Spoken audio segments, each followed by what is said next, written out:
President of Venezuela's house. Oh, really? Why was JP Morgan there?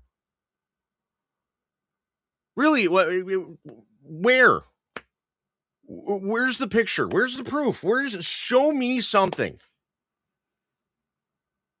So now you go ahead and you look at all these different things that are going on. And I argue with my dad all the damn time about this because it really does muddy the waters. A lot of it is muddied water when you think about it, because here's one person that's saying this. Here's one person that's saying that. Here's one person that's pointing up. Here's one person that's pointing fucking left. Here's one that's going in a circle, spinning like a top, singing dreidel, dreidel, dreidel, I made you out of clay,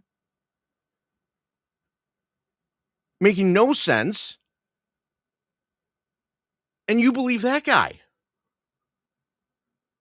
because he was the most obscured. He was the one that was out of this world crazy. But there's no documents. There's no filings. There's no contract. There's no handshake. There's no nothing.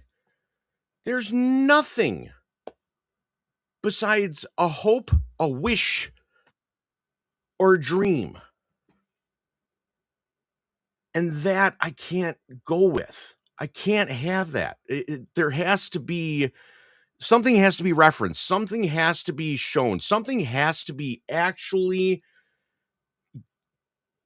signed off on. Here you go. Here's the filing number. Here's physical proof that this exists. Matt. Nope. Hello. Yeah, you're loud.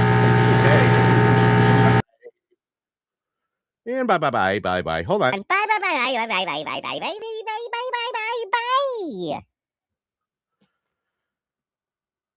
And I don't know what's wrong with his phone. It's just his phone. Only his. Nobody else's. It's only his phone. The one that's giving me the homework assignment. Just his. I don't get it. And here he is. Am I here?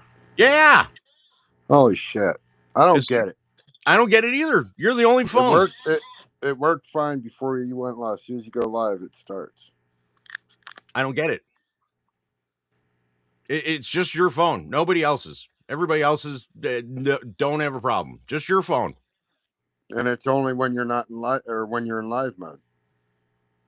I mean, gotta be somewhere.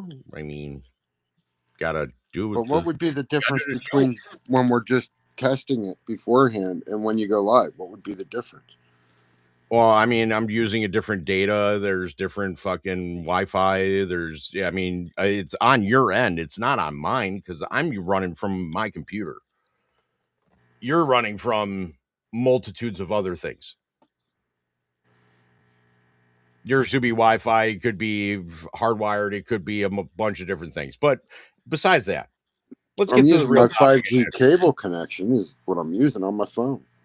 Okay, that should work. So, you have to agree, Matt, that none of this is, there's nothing that's real. Show me something real.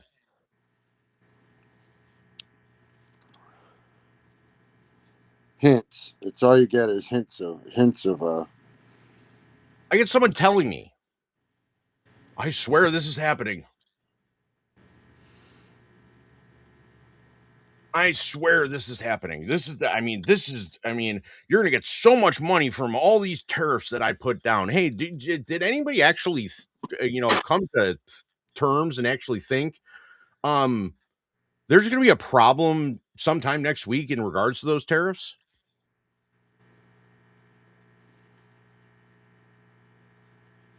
Funny. It all falls on the 12th. Oh, wait, isn't that the same day that they're supposed to be giving out a dividend? Am I right, man? What, the government dividend, whatever? Yeah. I don't know. Yeah, but that's, it's neither here or there. It could be, like I said, it could be a thoughtful wish. And there goes Matt. And bye-bye. Bye-bye. Yeah. Bye-bye. Hiding. We'll show this for everybody, just so everybody can see. I can't see any of the 260 people on the stream, and they only my comments, nobody else's. My good friend, you just calling out the crowd here, which is fine. Don't mind that. I love hearing comments though, because that's what makes this fun to me, honestly. So please, I mean, you ask a question, you ask a comment, right over here. I'll flash it on here. It's a good question. We'll go from there. Everything is interesting because none of it's real. Go ahead. Yeah, it's all hearsay bullshit. That's the problem that I have. And here comes chaotic. Hold on. Chaotic. Are we live? Are we live right now? Oh, yeah. Oh, yeah. Oh, yeah. I'm Mr. Christmas Pooh. I've been told I basically just get invited everywhere to be the Kool-Aid man. Oh, hold on. Now I got to go.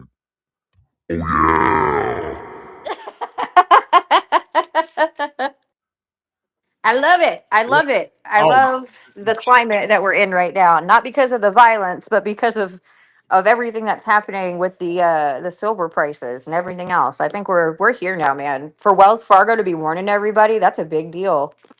Oh, don't worry. There's going to be a lot more than just that. I can promise you, literally promise you, there's a lot more behind the scenes because it's all in filings. Everything that I'm going to go over is literally sourced filings, data that's actually backed by these banks, by FTDs, by everything. You name it, I got it all for you. Well, I told y'all forever ago, man, they're willing to start a fucking war to keep MOAS from happening. And I've been anticipating this for a while. They have to get the lie right. That's what they have to do. And everybody, and that is the infamous Grandpa Allen statement. Anything about politics or government, they have to get the lie right. That is 90% of the battle, is getting the lie right. If they can't get that right, belief goes out the fucking window. And that's what they can't have. And here comes Matt. If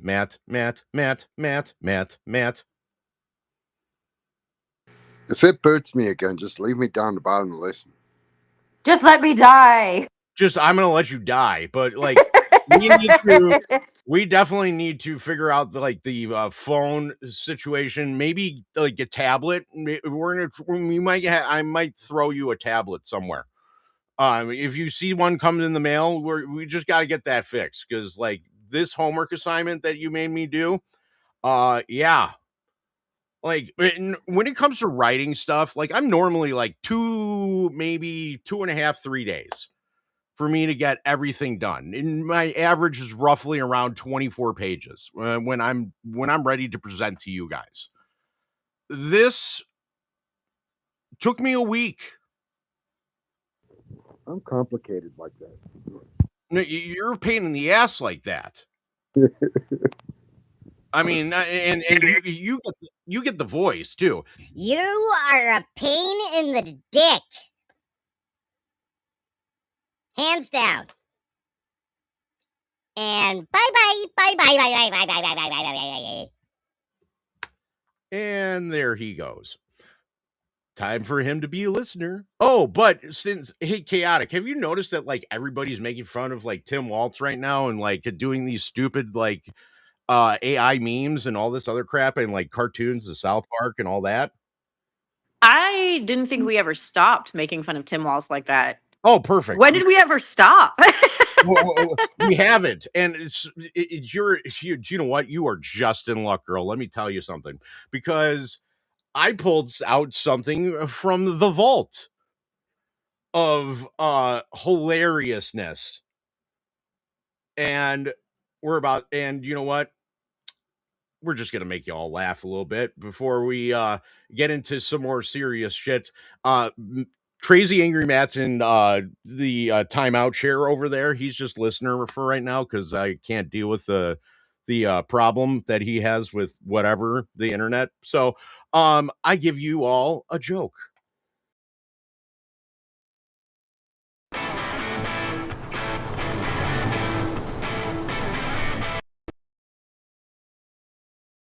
You're drunk right now. And that's not going to change. You kind of have a drinking problem. I recognize the problem. Well, fair enough. Okay, we're live. Kamala Harris, welcome.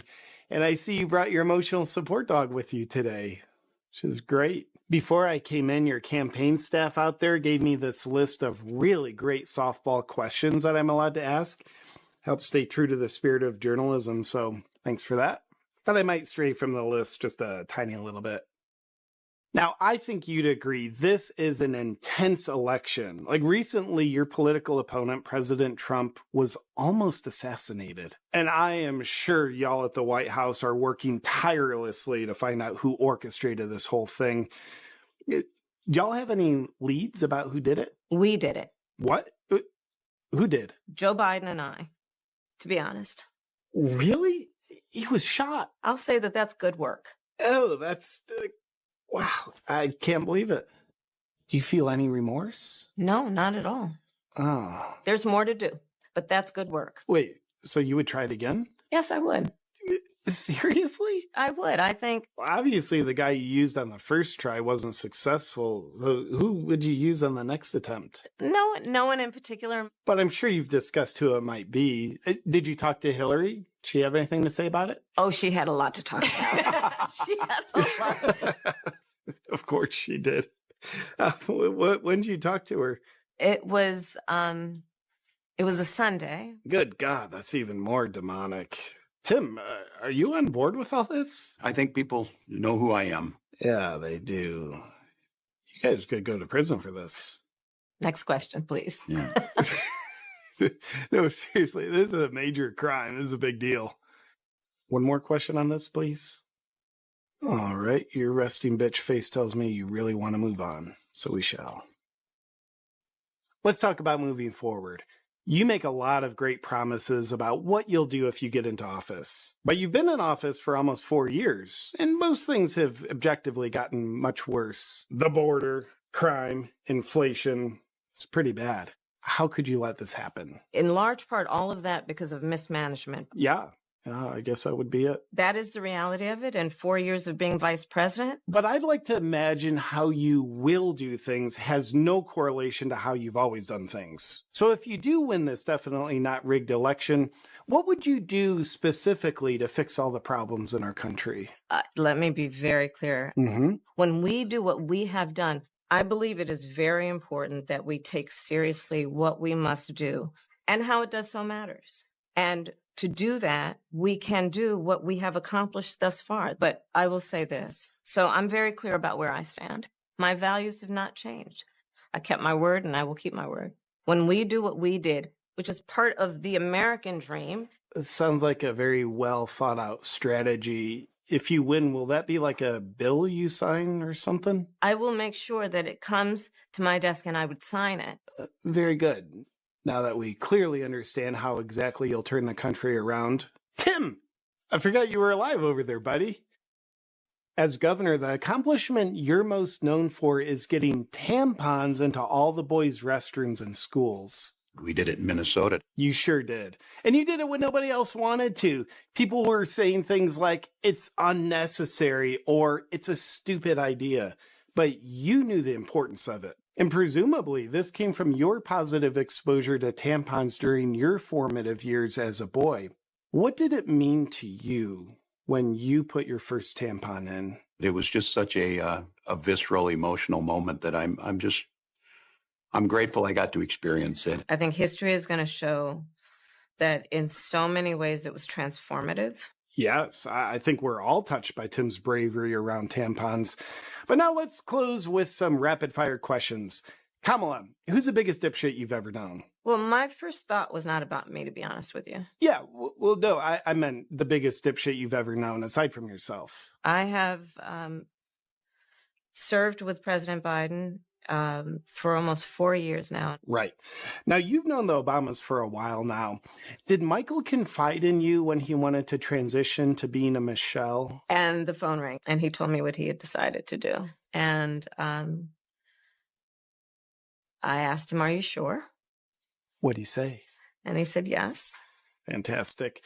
Now, Madam Vice President, on the monitor, you can see you in the process of sleeping your way to the top by way of a photograph of you with Montel Williams and another side girl. Have you seen this photograph before? But I did see that photograph, and I was deeply touched by it. The left criticizes Trump for sleeping with side girls, but you are a side girl running for the same presidency. How does that feel? It's very humbling. It's very humbling in many ways. Do you have any morals? No, not at all. Not at all. Fair enough. Kamala and Tim, you both come across so well on camera. Fantastic, actually. Thank you for taking the time to sit down and just be so interesting. Thank you. Thank you, Dana. Thank you. What? Tim Waltz is thanking me? What an honor. You know what, Tim? You're welcome. And thank you for all your service overseas.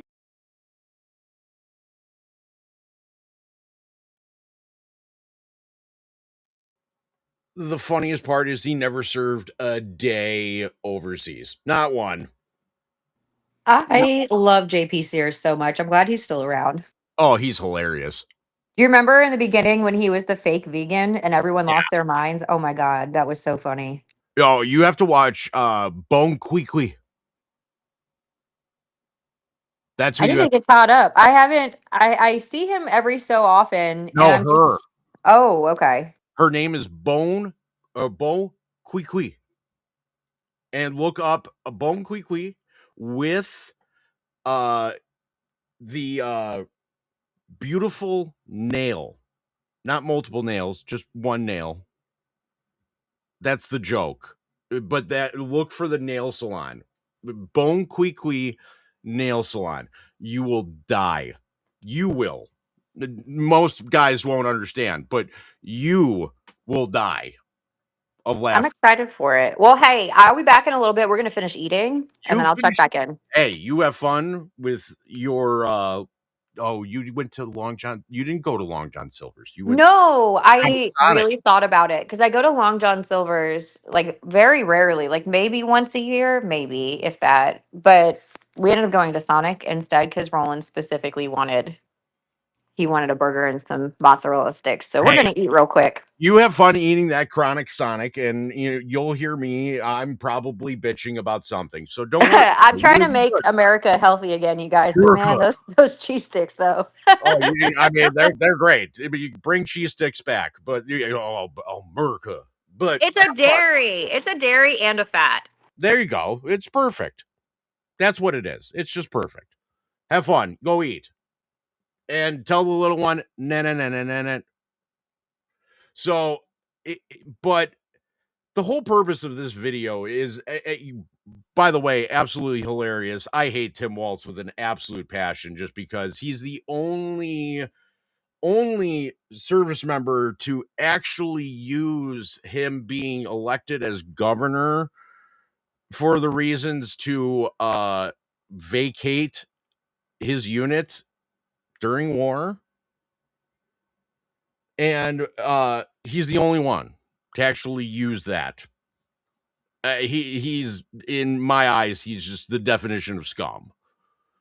So you're not going to abandon your unit because you're, I'm getting elected to be a governor, and then you're going to do what? You're going to try and get tampons into all boys' restrooms in high school? What a goddamn waste of money. I mean, that's pretty much what it is. Here's what comes out of it, though, is that on the backside of everything, there's always little nuggets. There's only little trails of truth that come out.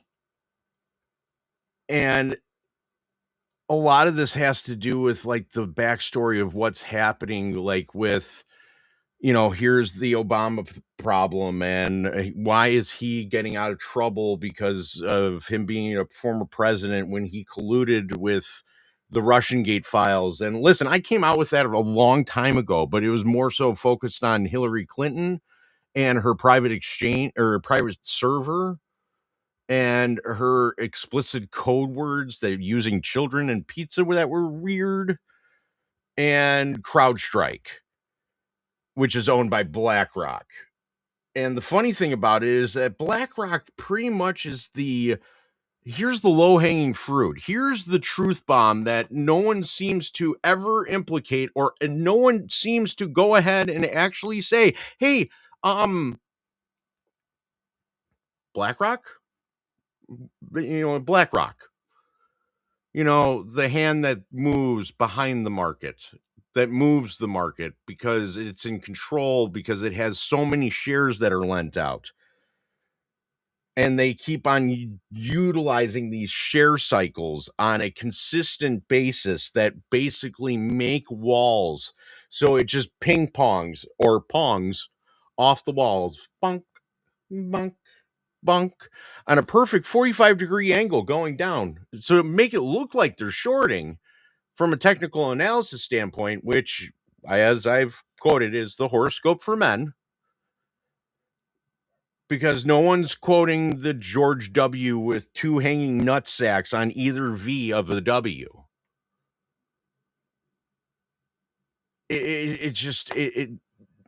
Anywho. And being perfect when it comes to actual projections on that is next to damn impossible. So please don't, you're never going to win with me when it comes to technical analysis. I'll tell you every single time it's the horoscope for men. Here's the problem. Everything has nuggets. Everything has a trail. Everything comes to the limelight.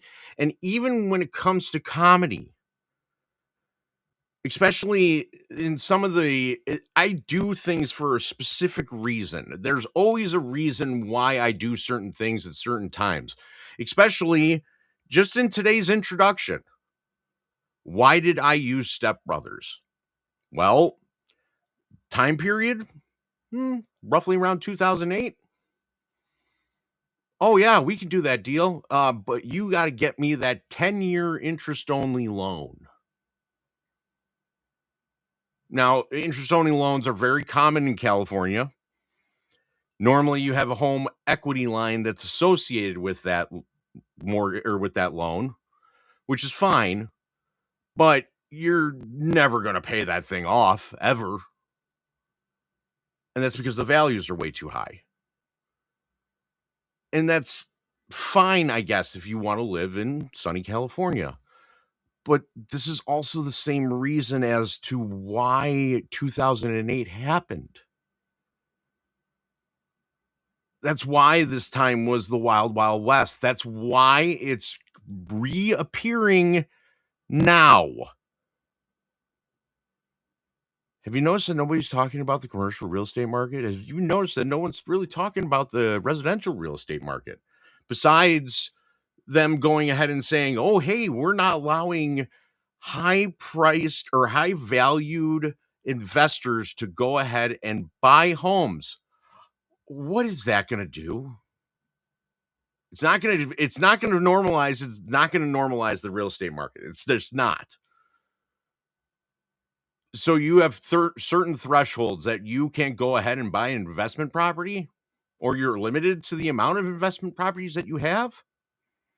What is that going to do? Not a damn fucking thing.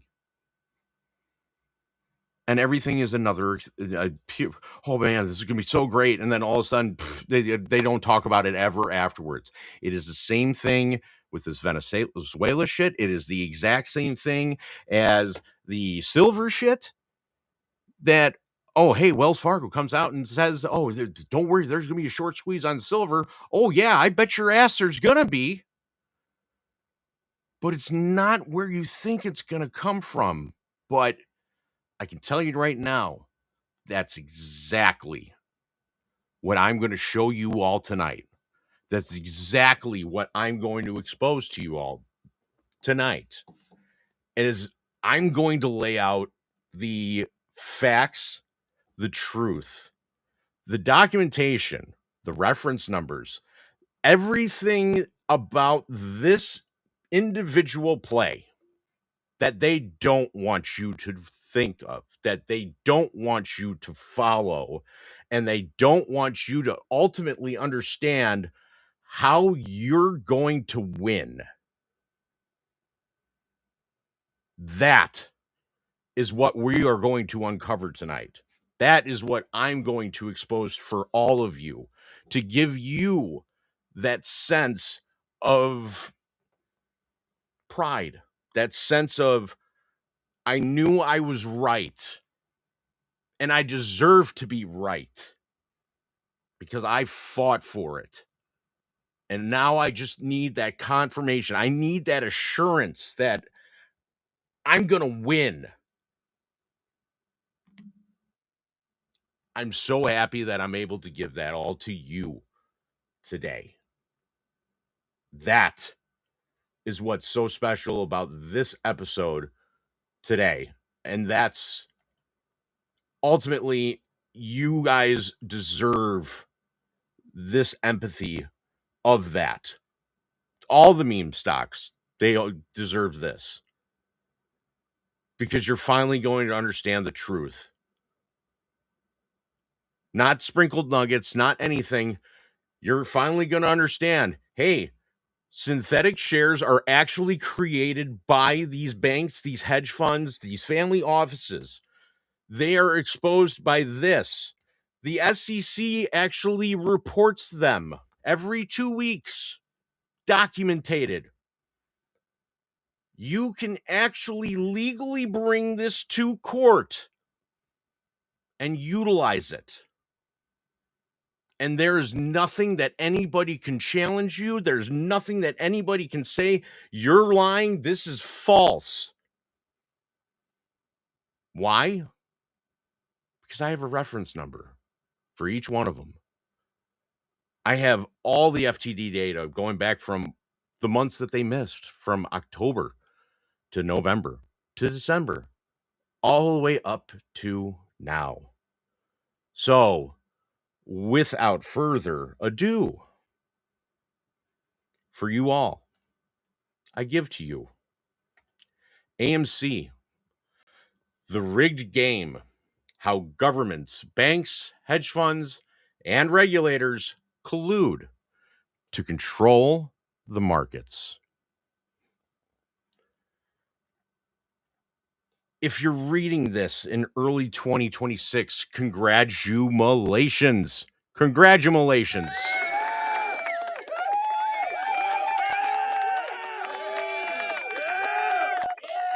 You survived another holiday season, another year of government drama disguised as news, and another round of political theater designed to keep you distracted while the real action happened quietly, surgically, right under your nose.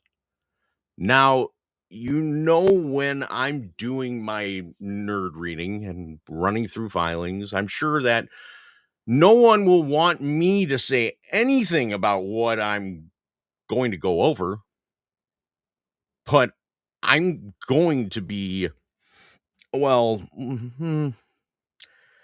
we'll just say it like this. Yeah, well, like this. Fucking loud, and you're about to understand why.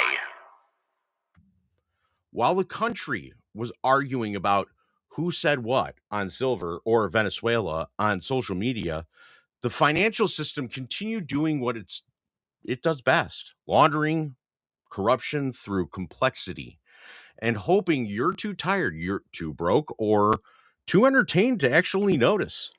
Here's the uncomfortable truth. Financial criminality rarely looks like a heist movie. It looks like a 278-page SEC filing written in a language no normal human speaks. Not one.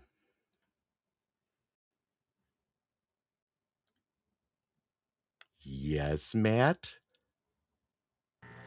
Oh, no, I was just trying something different this time. Okay. Well, I mean, you sound better. You sound like you're alive and you actually have, you know, like a voice. It might actually work. We'll see.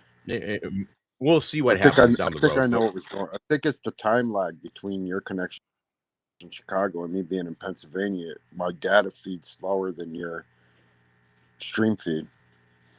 I mean, and it's giving me an 8-second lag. So every time I was trying to contribute, it was trying to catch my conversation timeline up with your live conversation timeline. Gotcha. We'll get there. We'll get there eventually. Like I said, I'm probably gonna order you a tablet sometime soon. So, but back to this. It looks like a footnote on page 63 of the Federal Register notice. It looks like a hedge fund routing trades through Bermuda at 3:12 p.m. to avoid a reg show trigger at 3:15. It looks like the same firm who accidentally breaks the law repeatedly, paying fines that cost them less than a Midtown Manhattan apartment, while regulators reassure everyone that market integrity is priority number one. Oh, please. Consider this.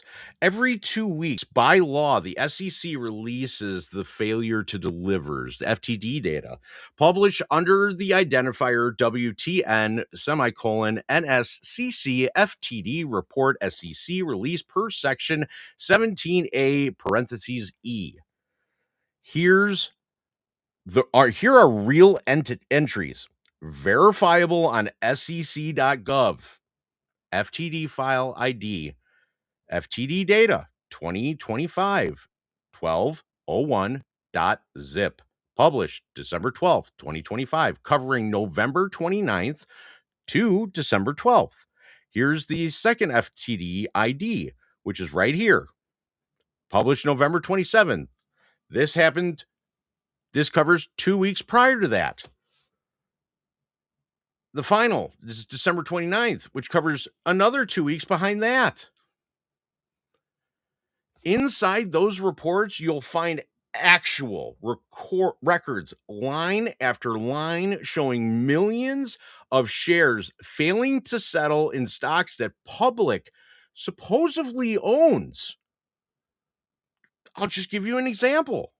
GME, 2,004,108 FTDs recorded on December 4th, 2025.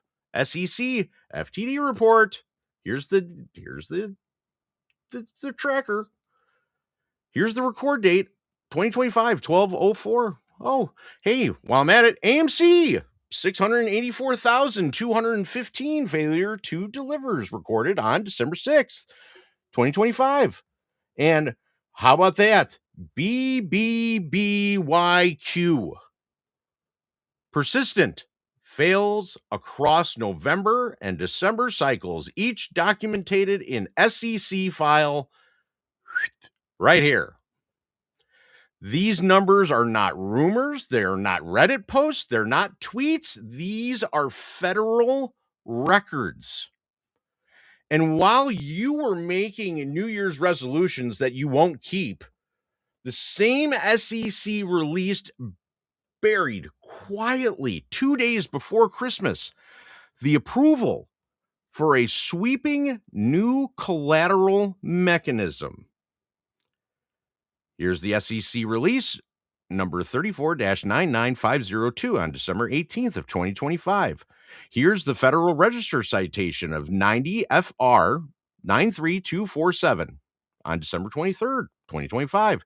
And here's the rule filing ID. Right there.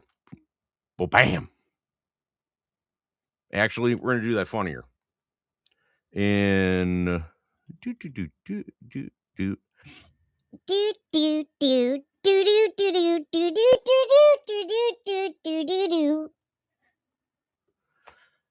SR-FICC 2024 This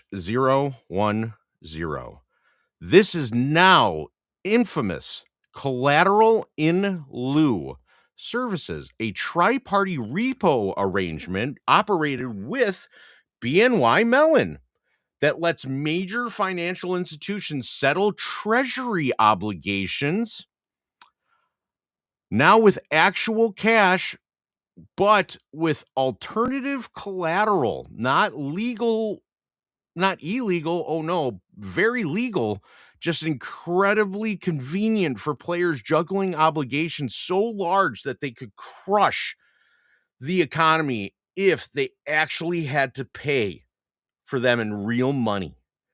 While retail just have cash in hand immediately, these firms get settlement, holidays, substitutes, exemptions, and tri-party grace that would make a priest jealous. And all of this is documented in filings regulator hope the public never reads. Meanwhile, offshore entities tied to the U.S. market makers continue to flourish. Miami Exchange, MEX filings include SEC release number 34-98291 on April 3rd of 2025. Approval of Miami International Securities Exchange rule change. What could that be? Don't worry, I'll go over with you. And the number 34-97862 on January 14th of 2025.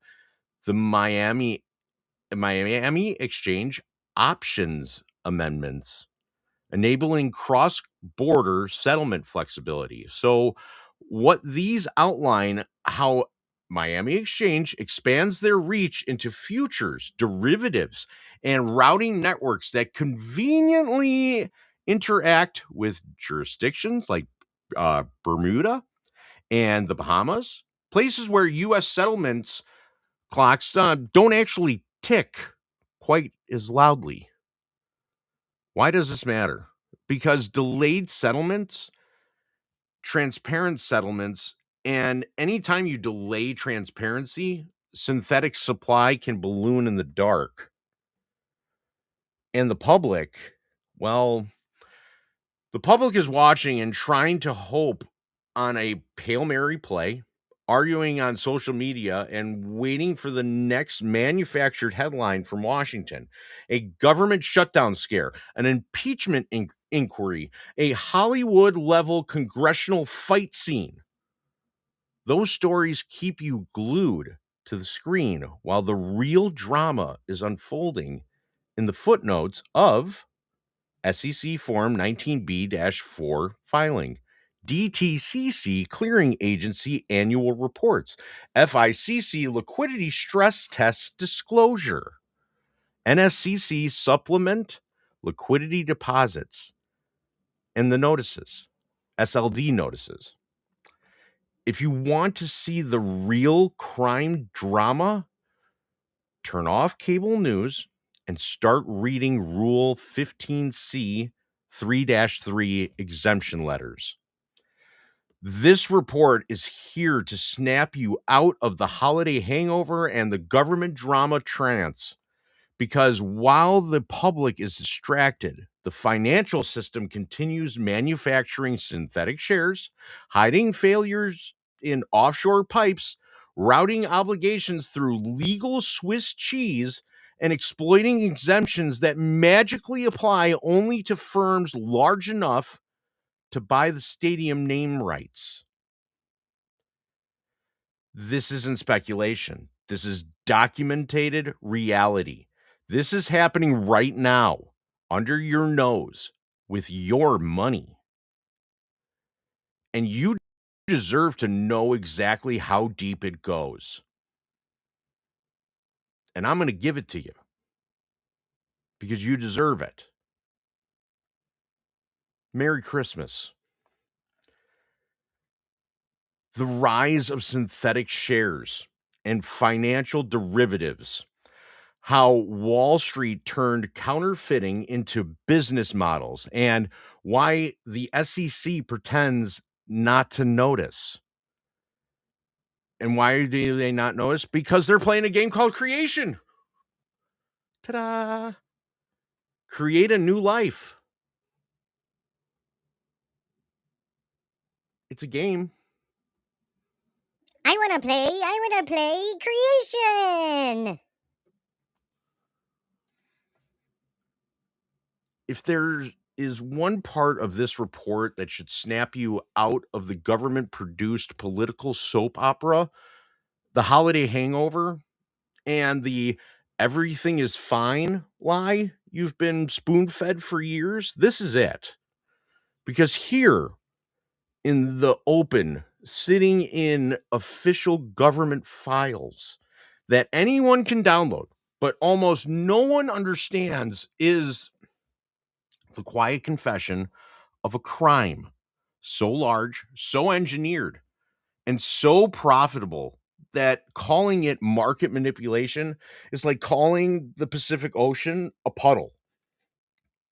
I'm talking about synthetic shares, the ghost shares of Wall Street's digital printing press, the counterfeit placeholders for the real securities that were never found, never borrowed, never located, and never delivered. And yes, the SEC publishes the evidence themselves every 2 weeks, tucked into files with names like FTD data 2025 1201 zip and FTD data 2025 1215.zip. The bureaucratic equivalent of hiding a dead body in a public library. Hey, Chaotic actually found that earlier. She found the dead body. It was yesterday in the library, but everybody had to be quiet. No one could just scream because we didn't want to get kicked out of the library. So that's why. Technically visible to everyone, practically invisible to anyone who isn't trained to read it. Synthetic shares aren't mythical. They don't require tinfoil hats. They are the natural byproduct of the financial system built on short selling derivatives, exemptions, and settlement rules. So flexible that they might as well be guidelines in a pirate code. A synthetic share is created every time someone sells a stock they never actually had, never borrowed, and never delivered. And yes, that is supposed to be illegal. Reg Show, SEC release number 34-50103. But Wall Street has created enough exemptions, loopholes, and temporary allowances, and I put temporary in quotations there, to turn naked shorting into a scalable, reoccurring revenue model. Want proof?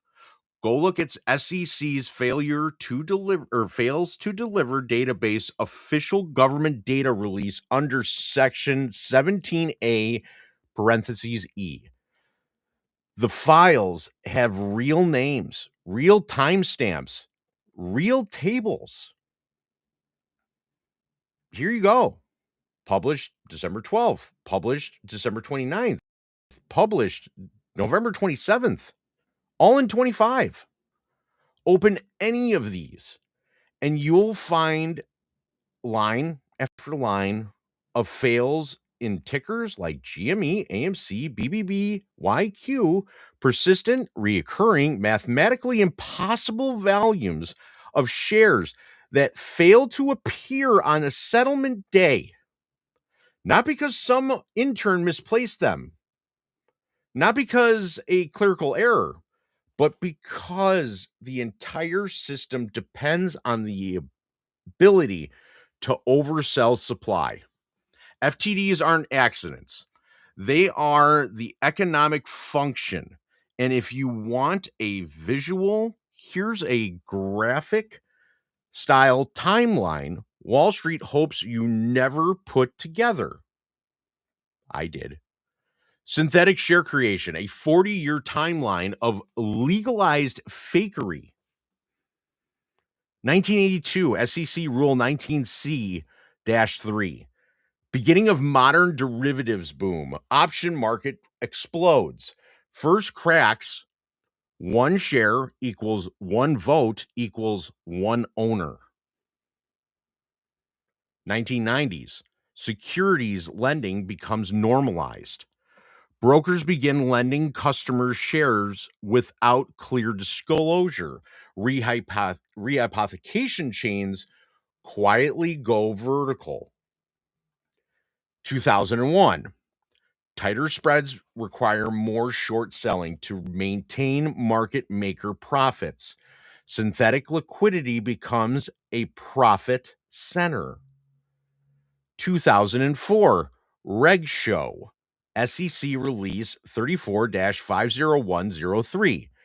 SEC acknowledges naked shorting exists, creates locate rules and exemptions large enough to drive Citadel through. 2008, financial crisis. Synthetic mortgage products blow up the world. Regulators respond by allowing even more derivatives. They also allowed a $34 trillion leap.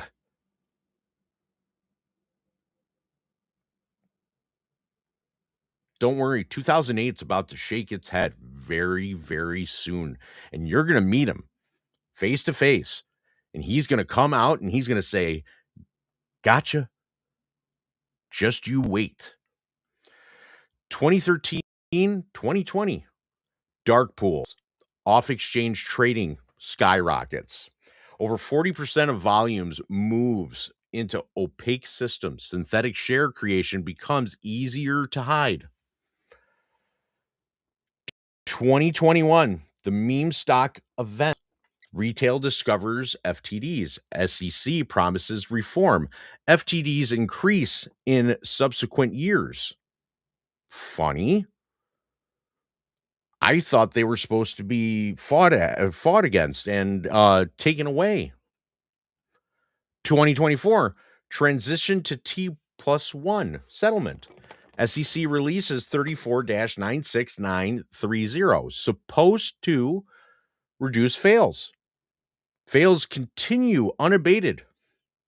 25-26, synthetic share crisis reaches systemic scale. SEC FTD files. Here you are. Not going to read them all out loud. Shows persistent fails in millions of shares for retail heavy stocks. Offshore routing through Bermuda, Bahamas, come on, pretty mama, Miami exchange enables delay cycles. Synthetic shares now function as an unofficial liquidity mechanism. And just so everybody knows, here at Miami Exchange, who put in the paperwork for that one? Oh, his name. Oh my God, Ken Griffin and Citadel. Yep, that one. Now let's explain this to the average reader without the financial jargon. Synthetic share is basically a counterfeit IOU sold as if it were real. And if it's Wall Street's version of selling tickets to a concert where the venue only has 500 seats, but they sell 2,000 anyway, because they assume most people won't show up or show up at the same time or won't notice. In finance, each synthetic share suppresses buying pressure, distorts price discovery, and allows hedge funds to artificially push stock prices down while claiming market forces. They're responsible, and the SEC knows it because they published the FTD numbers proving it. But synthetic shares are only possible because of the second monstrosity Wall Street depends on: rehypothecation. The process of lending the same share multiple times like a Wall Street Ponzi scheme wrapped in legal paperwork. And here is what rehypothecation really is, stripped of the sugarcoating. You buy a share. You think it's yours. Your broker immediately lends it to a short seller. The short seller sells it to somebody else. Their broker lends it out again and again and again until one real share now has 10 synthetic owners. It's financial Russian nesting dolls, except every doll has a price tag and a hedge fund attached to it. This is why synthetic shares balloon, because rehypothecation multiple supplies faster than the SEC can pretend to regulate it. Entire regulatory documents acknowledge this, including FINRA's Rule 4330. Federal Reserve rehypothecation allowances under 12 CFR S 220 and DTCC stock borrow program disclosures. These aren't fringe theories. They're part of the official rule book. And if you want to know how Wall Street hides the mess, look offshore. When you route trades through Bermuda, Bahamas, come on pretty mama, and exchanges tied to Miami Exchange, the reporting clocks change. The settlement expectations soften, and synthetic obligations have room to stretch because they're going to make their cash stretch longer than giraffe necks. It's going to roll. They're going to mutate. The SEC releases like 34-98291 and 34-97862 explicitly outline cross-border settlement and routing structures that, while technically compliant, open the door for delaying delivery obligations, which conveniently keeps FTDs from blowing up into immediate regulatory crises. The truth is this: synthetic shares are not a glitch. They are not a corner case. They are the unofficial liquidity engine of modern markets. Without them, half the short positions on Wall Street would detonate overnight. With them, hedge funds can short a stock well beyond its float, suppress prices at will, and escape consequences indefinitely, because the synthetic supply never forces real delivery. FTDs stack up, files grow larger, retail gets screwed, and the SEC releases another spreadsheet acting as if the publication itself is a solution rather than admission of systemic rot. This is the machine. This is the crime. This is the hidden architecture propping up the illusion of a fair market. This is the part of the report where you, the retail investor, should feel something between anger, betrayal, and disbelief, because synthetic shares aren't an anomaly. They are a business model. The regulators publish the evidence twice a month, counting on the fact that almost no one will ever read it. But I did. Just so I could give it to you today.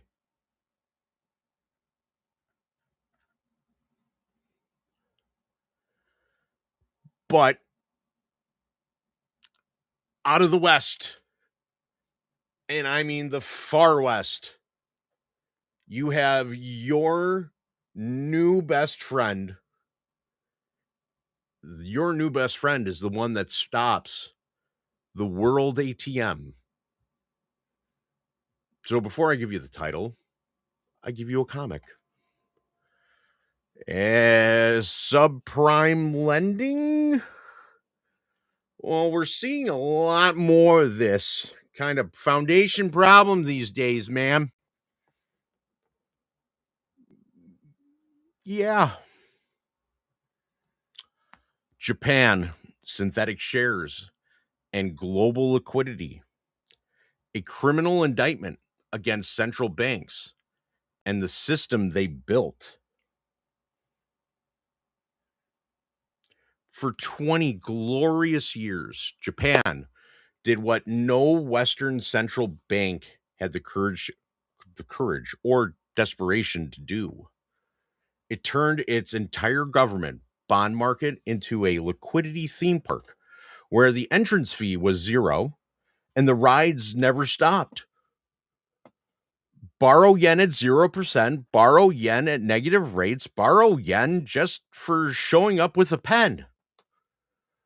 Global investors treated the Bank of Japan like a never-ending open bar at a billionaire's wedding. No ID required, no questions asked. The great global carry trade became the unspoken backbone of modern financial markets. The quiet sugar infusion keeping everything from tech stocks to real estate to crypto unnaturally inflated. Interesting. But now, the bar is closing, the bartender is flipping chairs, and the last call bell is ringing in the form of rising Japanese government bonds. Yields are the highest in decades, according to market observers and analysts tracking yield curve movements. And when Japan raises its rates, which it is doing as we speak, it's not just Japan that's going to feel that. It's the entire global financial system. And it's forced into detox, whether it likes it or not. The real problem is not just Japan's yield curve waking up from a 20-year coma. The real problem is that the global financial system was built on the assumption that Japan would never wake up.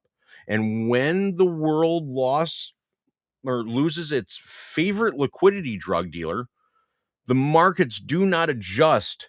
They convulse, panic, seize, and break.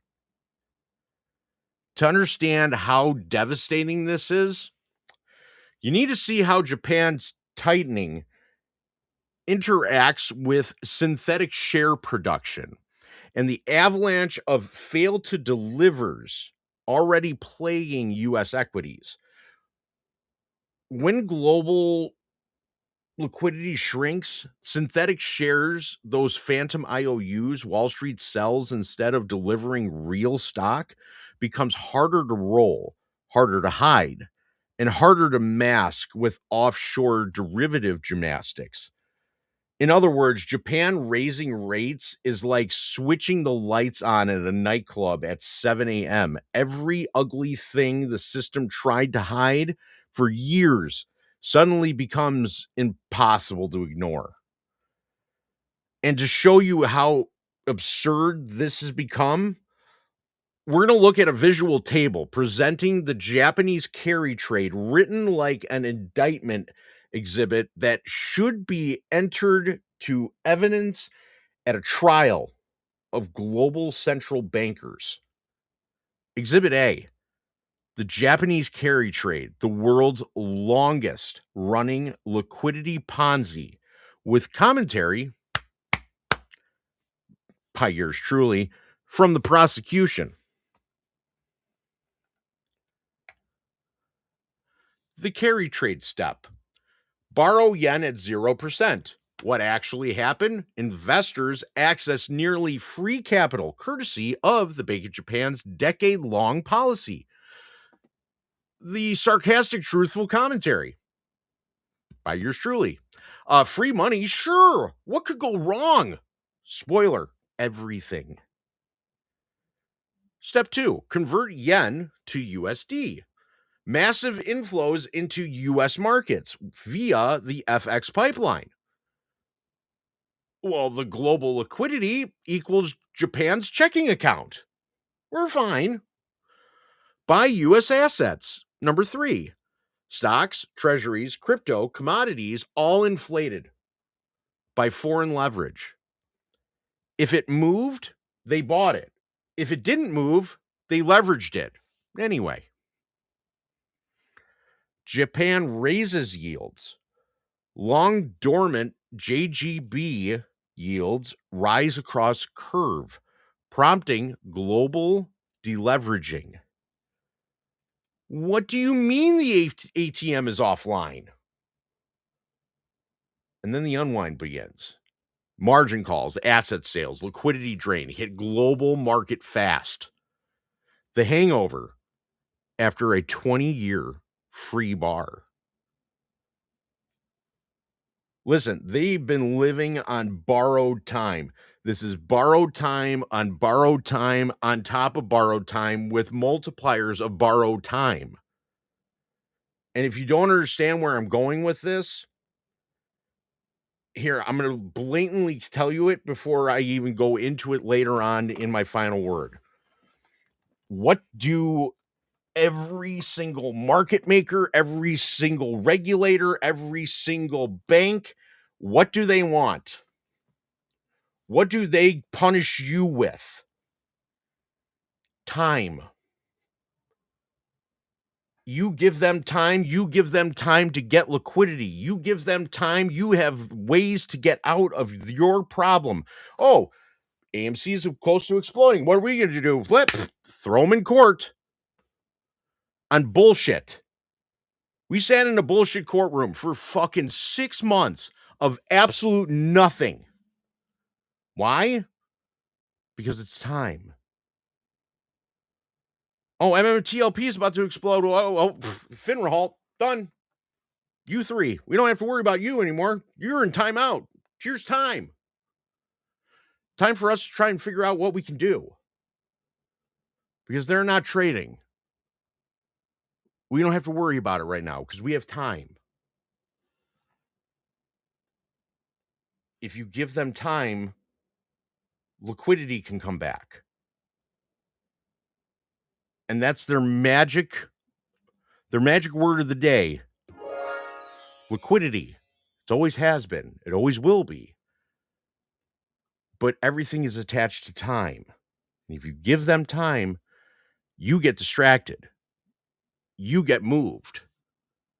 You capitulate because you're bored. And it all comes from time.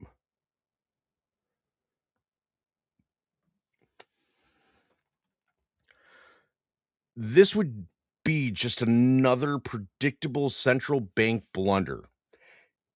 If it weren't for one problem, global synthetic share exposure is sitting on top of this liquidity powder keg like a cartoon dynamite plunger.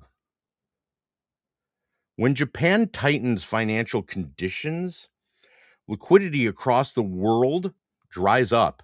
When liquidity dries up, synthetic shares already inflating stock markets like helium balloons. Hey, I got the perfect voice for that. Like this?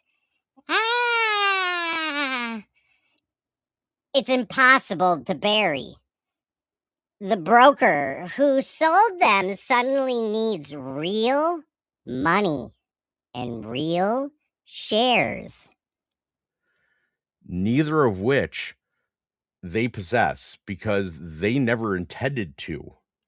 Failed to deliver spikes. Threshold securities climb. Retail heavy stocks start showing FTD readings that look like ransom notes.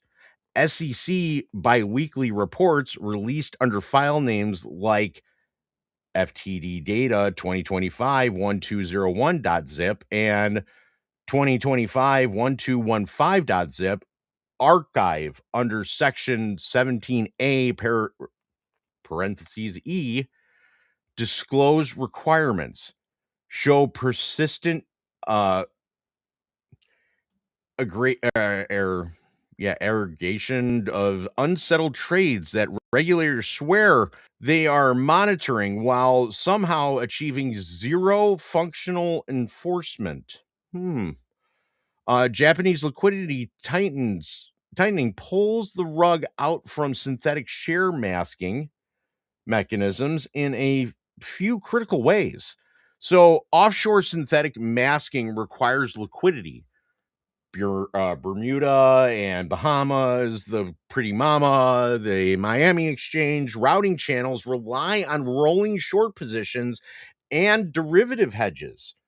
When global liquidity tightens, these become harder and more expensive to maintain.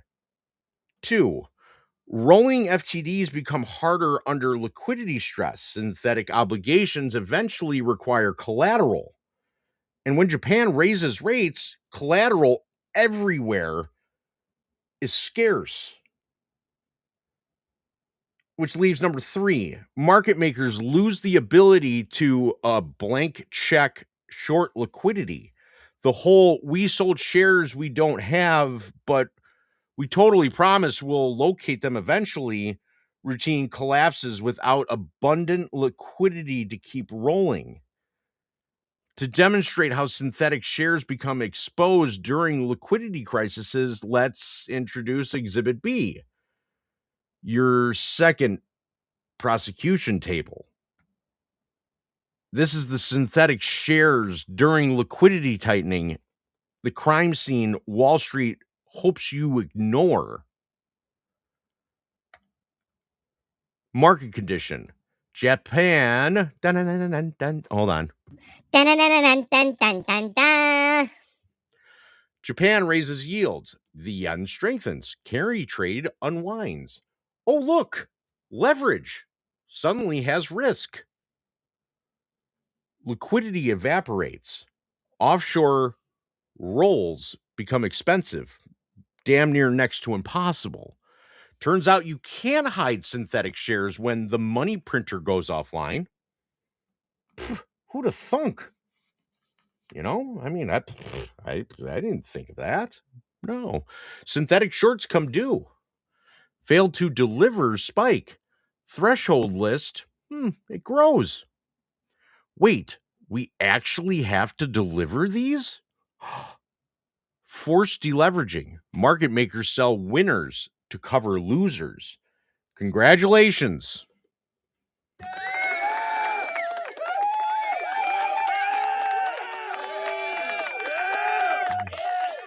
Your blue chips are now brown chips, which are collateral for crimes. And guess what? You still get blamed. Retail gets blamed. Narrative, volatility caused by public. Sure, because the public controls Japan's sovereign bond curve. Totally reasonable.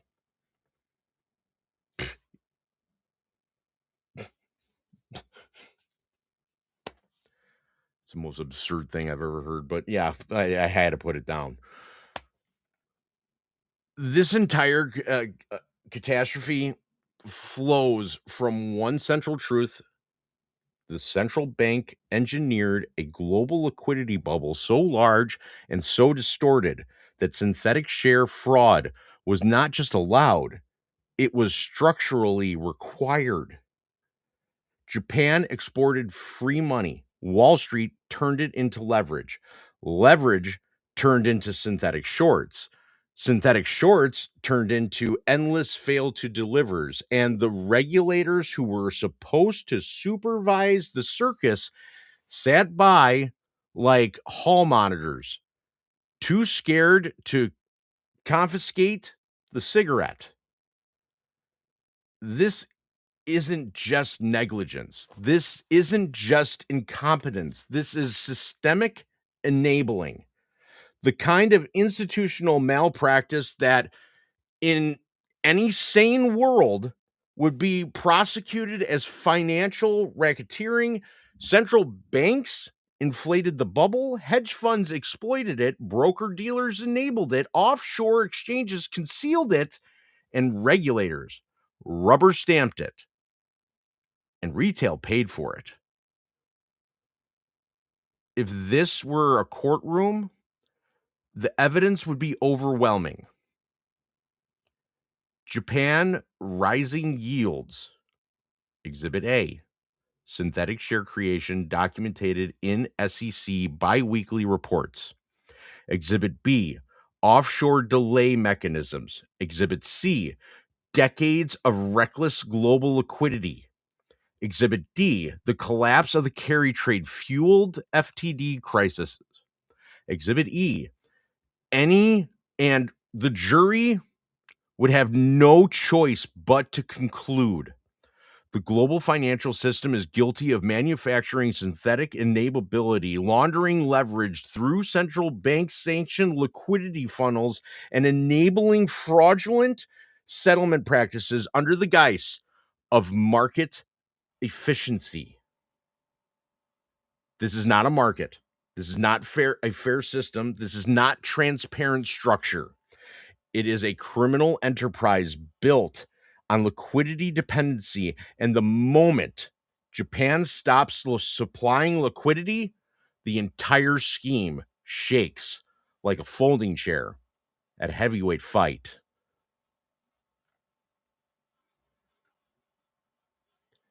I do have the actual sentencing of this court, and I will post that when I'm done, just so you can laugh. Why did I ever agree to try this thing?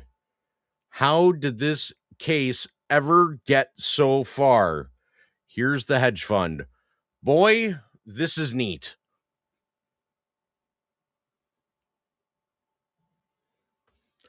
The role of hedge funds and family offices, the shadow operators behind the synthetic markets, and regulatory blindness. If you want to understand how modern markets became a hall of mirrors where synthetic shares multiply like gremlins, regulators watch from the sidelines like understudies waiting for their cue, clearinghouse improvise like jazz musicians under stress, and hedge funds move billions through offshore funnels while family offices operate in total darkness, you need to zoom out and see the whole structure, not as separate pieces, but as one interconnected mechanism.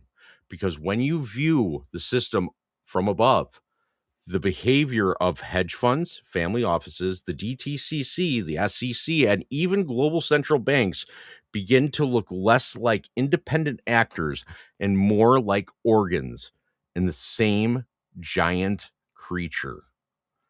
No one is necessarily conspiring, yet the system behaves exactly as if they were, and that is far more dangerous.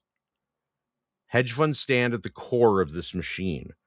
They operate the financial special forces, fast, aggressive, heavy armed with derivatives, and largely unrestrained. They exploit the spread so small they make electron microscopy look blurry, and they leverage every regulatory exemption, every liquidity program, every cross-border loophole available. Firms like Citadel do not just trade. They are wired into the market bloodstream. They interact with exchanges like Miami. Here's the Miami exchange right there.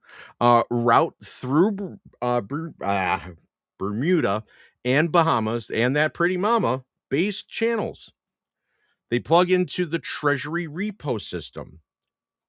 Remember, through Palafox shorts the government bond and they collect on the government bond, all by our good friends JP Morgan, because they gave him the sponsorship. Anywho, and across tri-party clearing infrastructure through institutions like BNY Mellon, These connections are documented in filings, approvals, and rule change notices. They don't need to break the rules to gain advantage. The rules themselves are designed around them. Now add family offices, the private dynasties of concentrated wealth. These entities manage trillions globally with public scrutiny. They accumulate exposure through swaps, rehypothecated assets, total return arrangements, and prime broker relationships invisible to retail investors. One family office, Archegos, you remember them, quietly detonated billions in 21 without ever disclosing its positions publicly. Imagine hundreds of Archegos-like entities operating in the shadows, shielded not by secrecy, but by normalization. They don't show up in 13F filings. They don't reveal leverage. They shape markets entirely outside the public eye. Then you reach the DTCC, the clearing mammoth or monolith, through which nearly all U.S. equities trade. They must pass. When the system is stable, the DTCC is invisible utility. When liquidity dries up, it becomes the market's life support machine. It nets, compresses, delays, rehypothecates, and absorbs exposure to prevent systemic chain reactions. Then the NSCC handles equities. FCC handles treasuries and repos. They are not plotting schemes. They are trying to keep the machine running.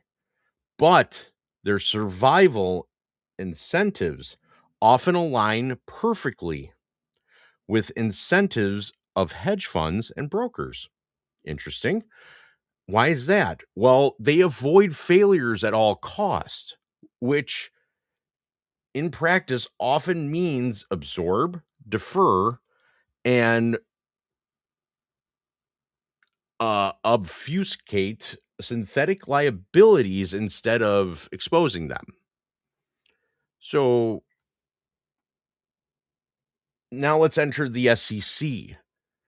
They're the referee who must maintain orderly markets, even when the building is on fire. And what counts as orderly?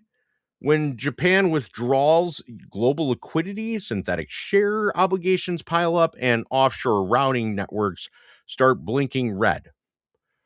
Orderly means preventing panic. Preventing panic means not exposing the full scale of systemic risk. And so biweekly FTD reports like this one and this one, we'll just leave those highlighted for you guys to kind of jot down real quick because they're important. And their predecessors quietly document millions of failed to delivers without triggering alarms, because sounding the alarm could ignite the very collapse the SEC is trying to prevent. And now we arrive at the truly global dimension, Japan. For 20 years, Japan wasn't just an economy. It was the world's underground liquidity wellspring. The Bank of Japan suppressed JGB yields so aggressively that global investors treated the yen as free leverage. Borrow yen at zero, convert to dollars, buy everything. Treasuries, tech stocks, commodities, crypto. The carry trade inflated global asset prices and quietly subsidized synthetic share ecosystems by ensuring constant liquidity. Even synthetic exposure short positions, option-driven phantom shares, rehypothecation chains dependent on liquidity. The same way a fire depends on oxygen. But now Japan's yields are rising, and highest levels ever seen in decades, according to market observers tracking the JGB curve. Suddenly, the ATM is empty. Yen strengthens, carry trade starts to unwind, global liquidity contracts, and when liquidity contracts, synthetic obligations can no longer be rolled like a bad loan at a friendly bank. FTD spike. Threshold list grows. Broker dealers scramble to borrow shares that do not exist. Hence, $100 million institutional buys. Wink, wink, nudge, nudge. Look here. Here's your answer for why they're buying so much AMC right now. Because it's not fucking real. It never was. Hence, I read again. The ATM is empty. Yield strengthens, carry trade unwinds, global liquidity contracts, and when liquidity contracts, synthetic obligations can no longer be rolled like a bad loan at a friendly bank. FTD spike. Threshold list grows. Broker dealers scrambled to borrow shares that do not exist. Clearinghouses scrambled net obligations that no longer offset. Hedge funds scramble to hedge exposure that suddenly aren't theatrical anymore. And regulators scramble to maintain confidence in a system held together by duct tape and good intentions or a thoughtful wish. Because that's what you have. Hence, oh, yeah, JP Morgan totally found that 800 million ounces of silver from the Venezuelan government because, it was just in their pockets. Oh, I found it in their sock. Oh, don't worry, we're covered. And that's why half the people on YouTube are saying that. The other half of people on YouTube saying that they don't have it. The other people are saying that, oh, look at all these institutions that are buying into AMC. Look at the percentage of institutional ownership grow. They are buying nothing. Because it's not real.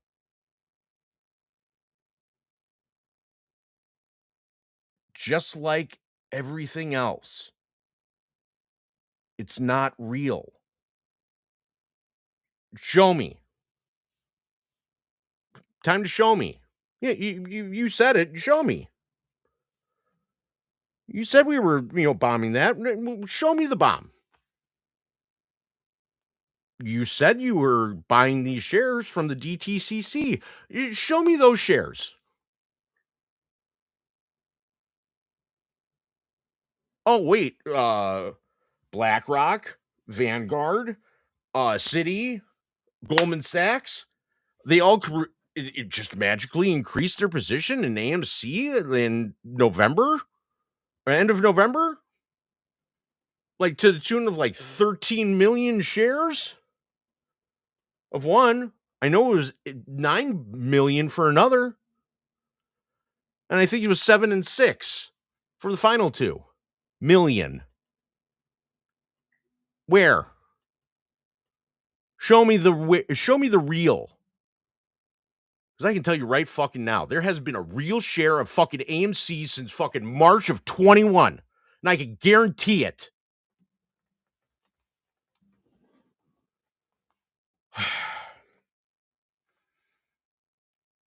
But retail capitulated.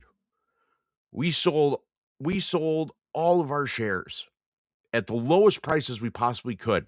And we have our CEO, Adam Aaron, our silverback, who is stated on every single news channel outlet publicly that retail owns 90% of the float.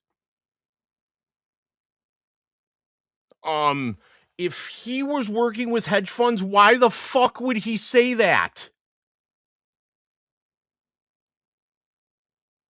Hold on, let me just slap my forehead.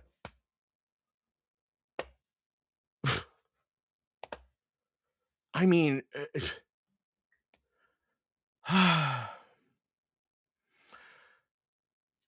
the crisis is not that Japan yields rise. The crisis is that the entire global markets was built on the assumption they never would. As liquidity drains from the system, synthetic markets reveal themselves. The synthetic share problem, usually hidden beneath layers of rolling settlements, option expirations, market maker exemptions, internalization practices, and offshore routing delays, can no longer be buried. And when liquidity is abundant, synthetic shares are absorbed through stock borrowing programs, derivative hedging, and repo financing. Hey, all the things that have been drained, right? Another one put on the scoreboard. When liquidity is scarce, synthetic shares become radioactive. I mean, womp, womp, womp, womp, womp, womp, womp. Every undelivered share shows up as another item in the SEC's FTD spreadsheet. Every naked short becomes harder to mask. Every rehypothecated asset becomes a contested claim. Every derivative hedge becomes a liability instead of a shield. This is why the system behaves like a conspiracy, even when no explicit illegal coordination exists. So while everyone's incentives, central banks, clearinghouses, hedge funds, family offices, regulators, all align towards the same goal. Don't let the synthetic foundations crack. Not because they're colluding, because the alternative is collapse. Hence, the everything collapse, the everything crash. Japan pulls liquidity. Hedge funds lose leverage. Synthetic short positions strain. FTD spike. DTCC faces settlement pressure. SEC prioritizes market confidence. Offshore routing increases. Family offices hide leverage. Repo markets tighten. Treasury collateral becomes stressed. Do you see where we are? You should. And the cycle feeds back into itself like a financial Ouroboros. Doesn't take secret meetings and back rooms to produce conspiracy-like behavior. It only takes a system built so precariously that every participant must protect its instability for their own survival. And that is the true indictment, not that individuals conspire, but that the global financial architecture forces institutions to behave like conspirators in order to keep the illusion intact. It is a machine that learned to preserve itself, a structure that punishes transparency, a design that rewards opacity, leverage, and synthetic liquidity, a network where everyone benefits from silence and everyone suffers from truth. This is not a conspiracy. It is worse. It is a system that behaves exactly like one because it can't afford not to.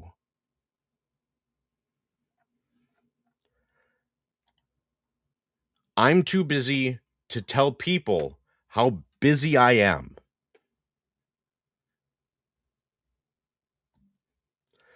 Government collusion and regulatory failure. The illusion of oversight in a system designed to look busy while doing nothing.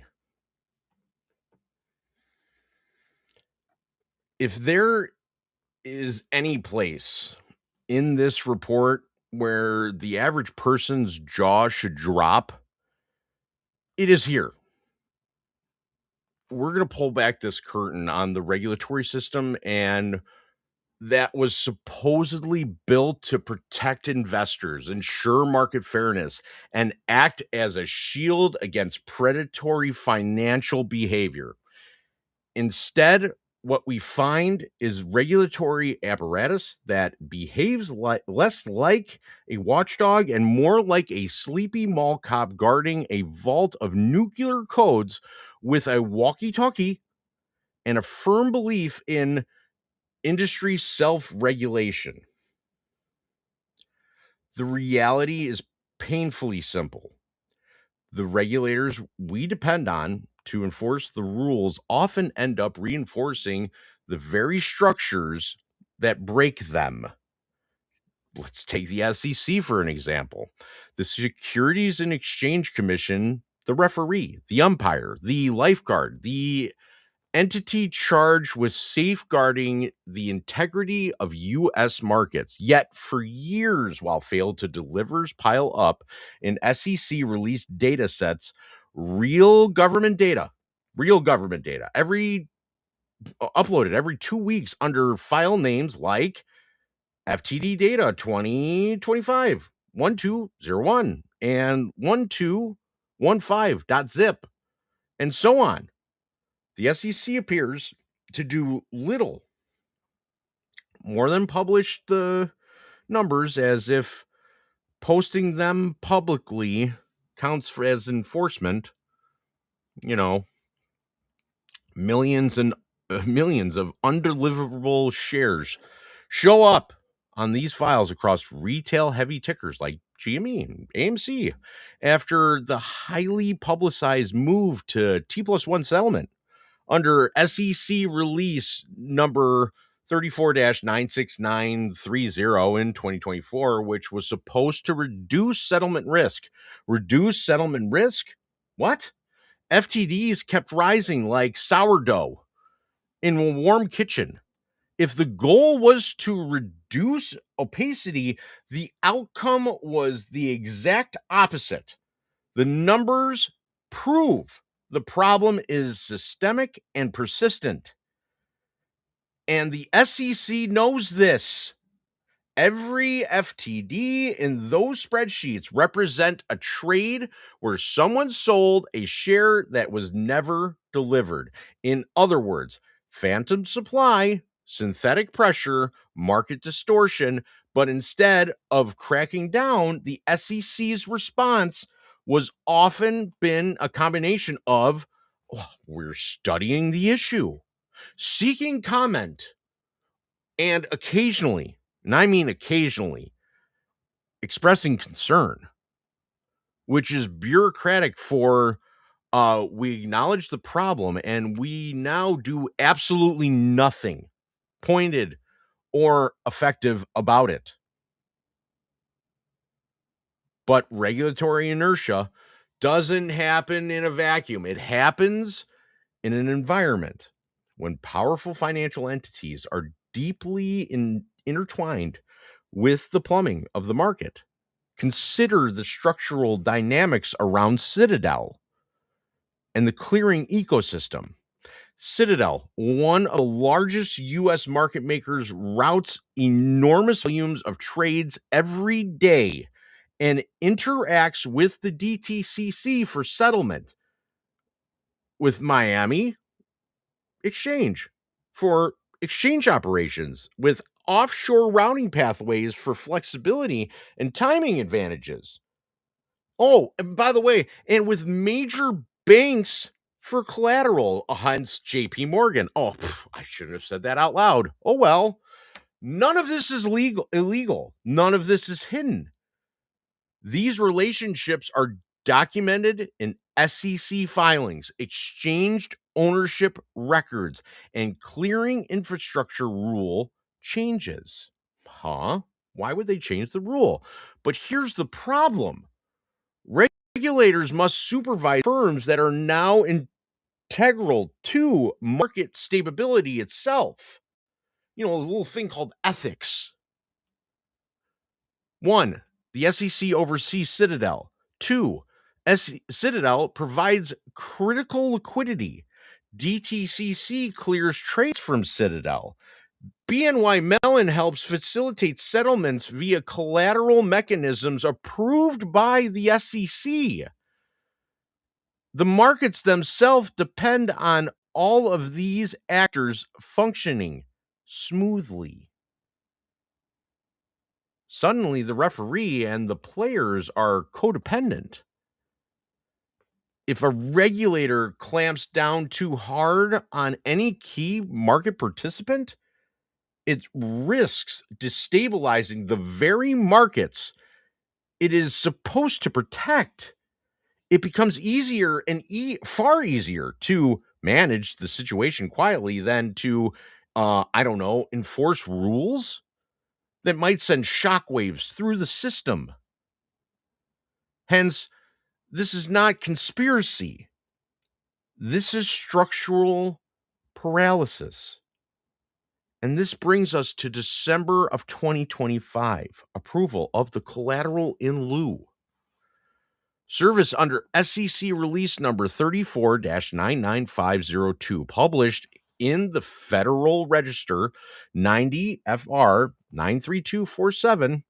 This rule change allows Treasury repo transactions processed by FICC and backed by tri-party services at BNY Mellon to settle using collateral instead of cash. In practice, this meant large institutions could meet obligations without actually having the liquidity on hand in the moment. From the perspective of market stability, this is a clever solution. From a perspective of market integrity, it raises eyebrows so high they leave orbit. Why? Because giving the largest market operators access to a collateral substitute, a pathway during liquidity stress, creates two-tier systems. Retail investors get liquidated, institutions get accommodations. Retail investors must settle in full, institutions get flexibility.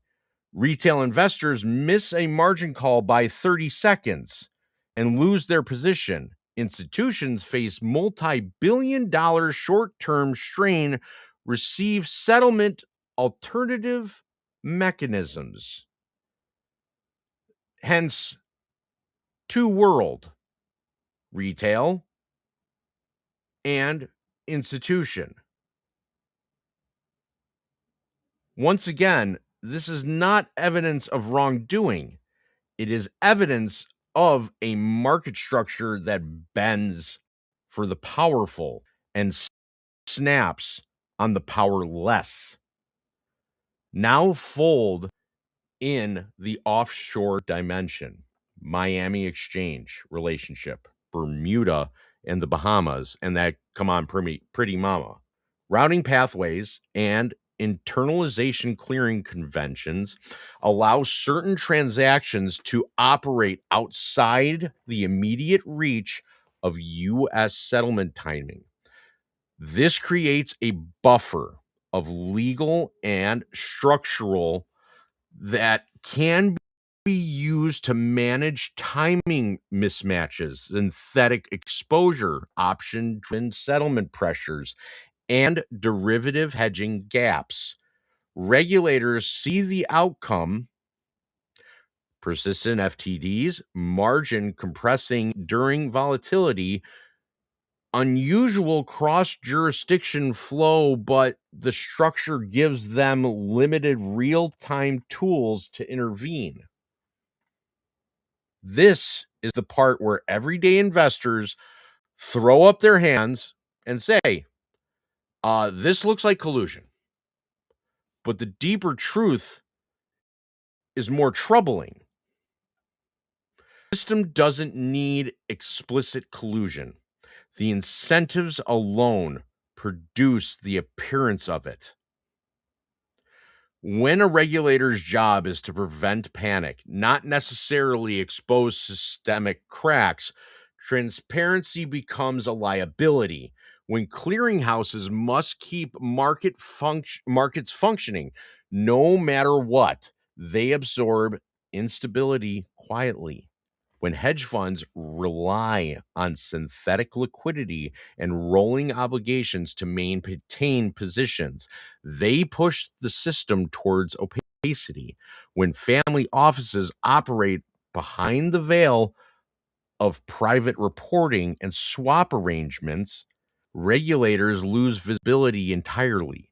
And when global liquidity evaporates, especially when Japan pulls back the yen carry trade and hidden fragility of all the interconnected systems become impossible to ignore. So the SEC publishes the FTD data showing millions of failures. The DTCC nets the obligation deeper and deeper to prevent cascading fails. BNY Mellon implements CIL services to ease collateral tension. Offshore exchanges absorb out or overflow exposure. Hedge funds roll synthetic positions, and family offices extend leverage through total return swaps. And the public is expected to believe this is all normal. It isn't normal, but it's how the system functions. Markets are not protected by regulators. They are protected by a delicate balance of incentives, fragilities, and unspoken arrangements to avoid forcing a reckoning. The SEC isn't evil. DTCC isn't corrupt. Hedge funds aren't mustache twirling villains. This is far more insidious. Regulators fail because the system cannot survive their success. If the SEC aggressively enforces every naked short violation, the market would freeze. If DTCC exposes every synthetic obligation, clearing would implode. If regulators demanded transparency from every family office, leverage could collapse. If hedge funds lost access to synthetic liquidity, volatility would skyrocket. If offshore routing were shut down, timing mismatches, baby, would explode. And if Japan stopped exporting liquidity, as it's now the entire house of cards begins to tilt, the failures, therefore, is not just in one entity. It is on a system designed to preserve itself at all costs, even if that means letting the public believe the rules are enforced when in practice the rules are managed, interpreted, and temporarily relaxed to maintain the illusion of stability. This is not a conspiracy. This is systemic dysfunction masquerading as order, a failure of transparency disguised as market efficiency, a regulatory framework that enforces the rules only when enforcing them will not reveal the truth. And the truth is brutally simple. A system this fragile cannot afford honest regulation. So regulators regulate softly, clearinghouses clear quietly, big firms maneuver strategically, and the public is left with the illusion of a fairness wrapped around in reality, but it's built on structural compromise. Hence, I leave you with my final word and my cleaned up toilet tank with my diamond nutsack on the toilet bowl lid.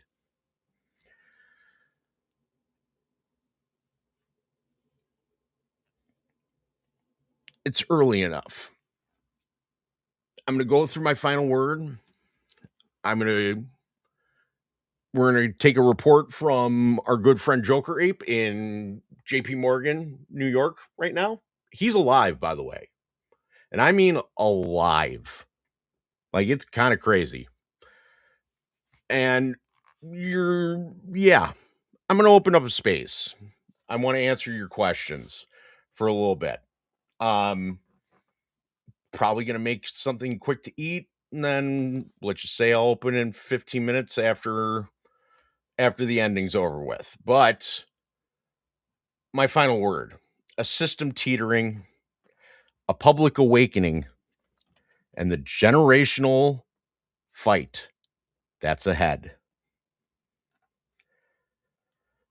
Let me be brutally honest.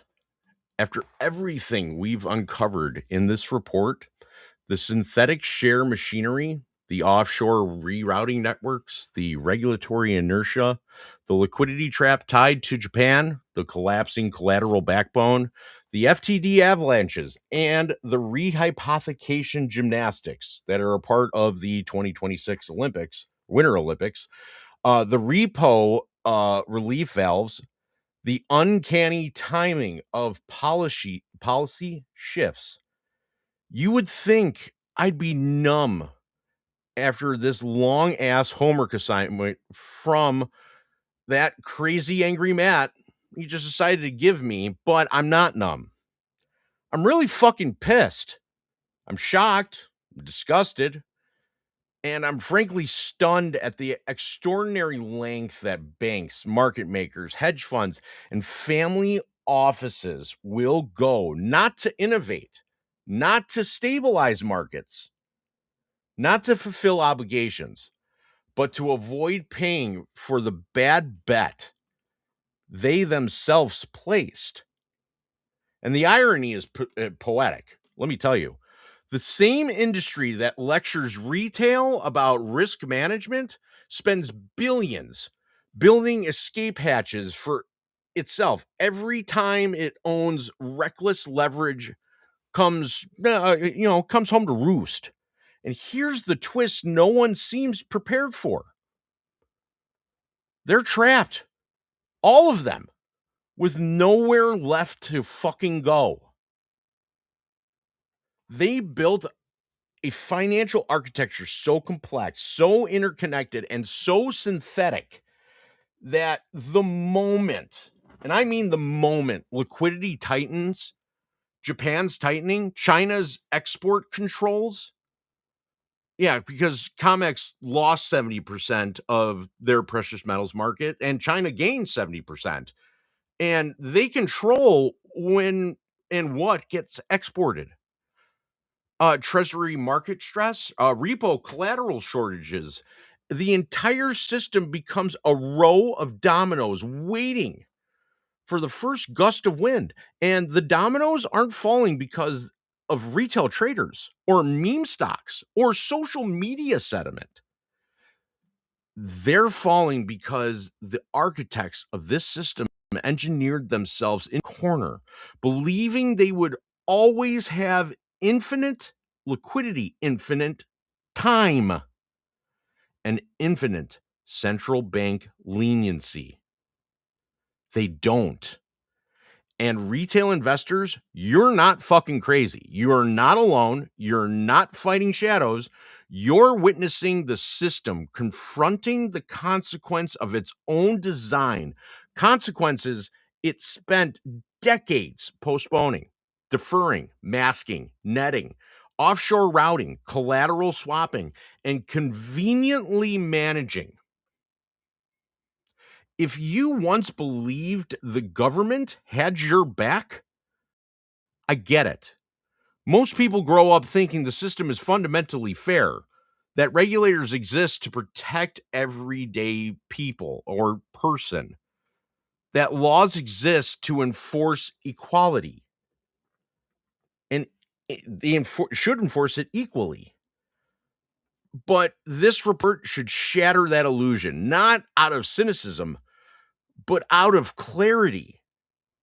Because if this is the government helping the working class, then I hate to see what it looks like when they stop trying.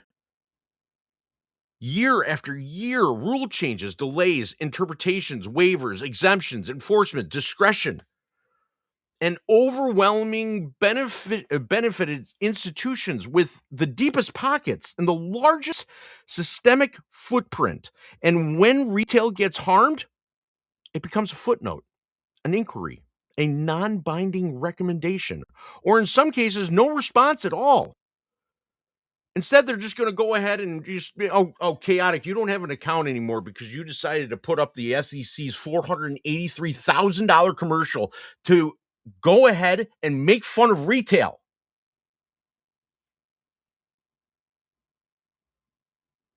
Go choke on a cow dick, SEC. That's what I got to say. You're about as useless as a sandpaper dildo. If you want proof, the cracks are widening. Look at the silver market. Here, this is my rant on silver. A liquidity vacuum so sudden, so violent that prices didn't just fall, they teleported. Zero bids across the entire price ranges. Algorithms retreating like troops abandoning a battlefield. COMEX inventories falling sharply. London vaults thinning, and China controlling the lion's share of global refinery capacity, tightening export conditions. If you don't understand what that means, imagine the world's biggest water supplier announcing they're shutting the taps in 72 hours while the reservoirs are already half empty. Good fucking luck waiting for lower prices when industrial demand for solar, EVs, AI chips, and medical tech just keeps climbing with no patience for supply shortages. Retail is not dumping silver, folks.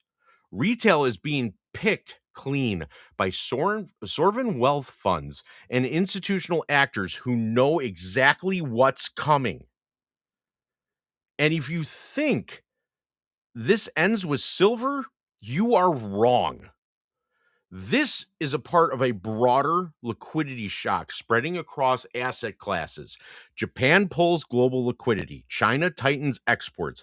Treasury markets wobble. Repo markets shift collateral rules. Hedge funds scramble for coverage.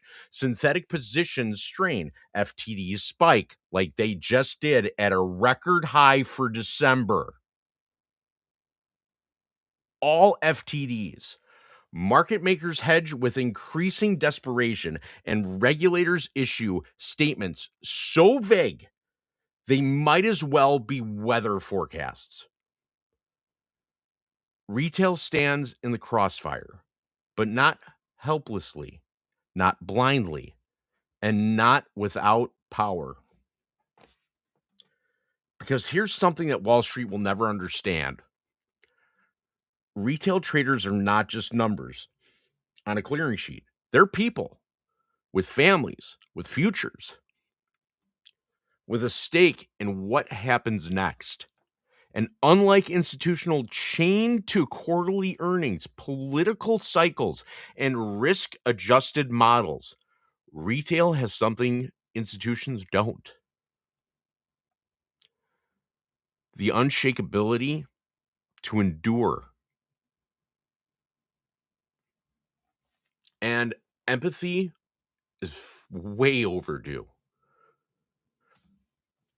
Retail isn't losing because their stupid retail is struggling because a game board was tilted long before they ever sat down. Synthetic shares suppress prices, FTDs distort supply, leverage masks risk, offshore routing obscures transparency, and when things get too ugly, markets halt. Volatility is managed. and rules are rewritten mid-game to protect the system, not the participants.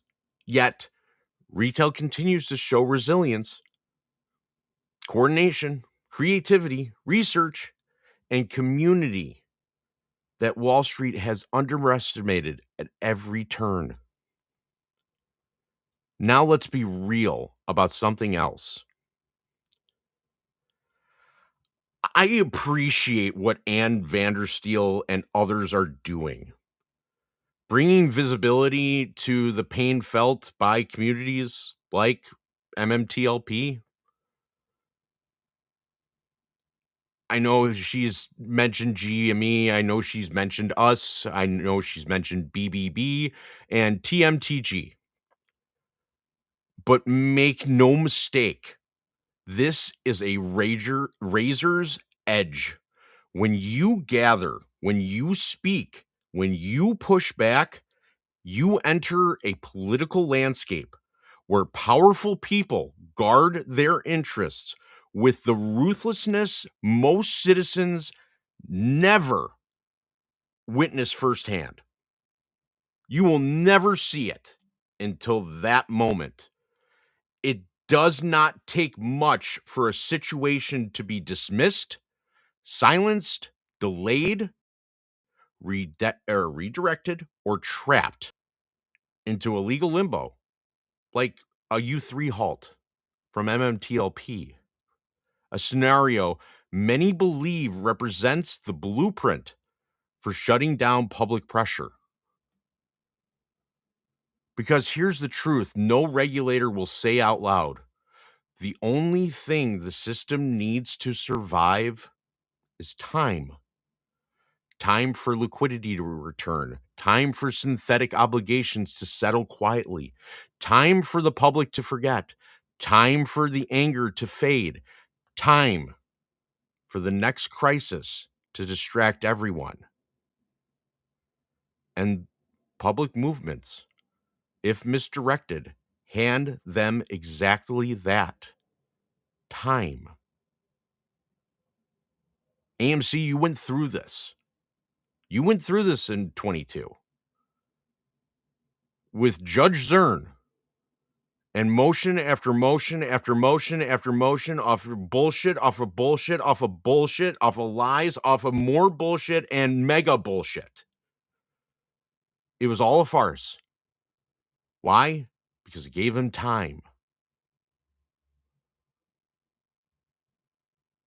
Do not lose sight of the goal. Do not let the narrative get hijacked. Do not let political chaos become the stage where truth is drowned out. Momentum matters.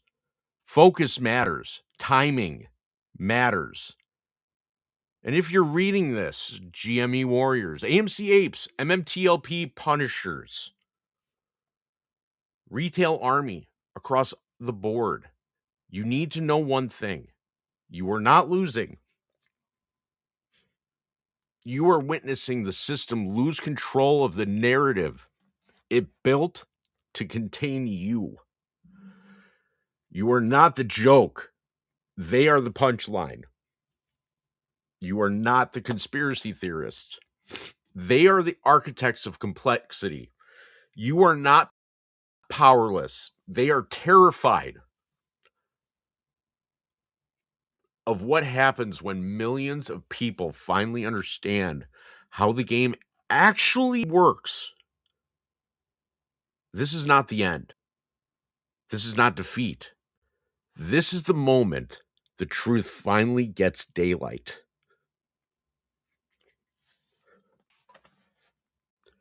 Because this was never a top, never a correction, never a harmless anomaly. All this was a heist.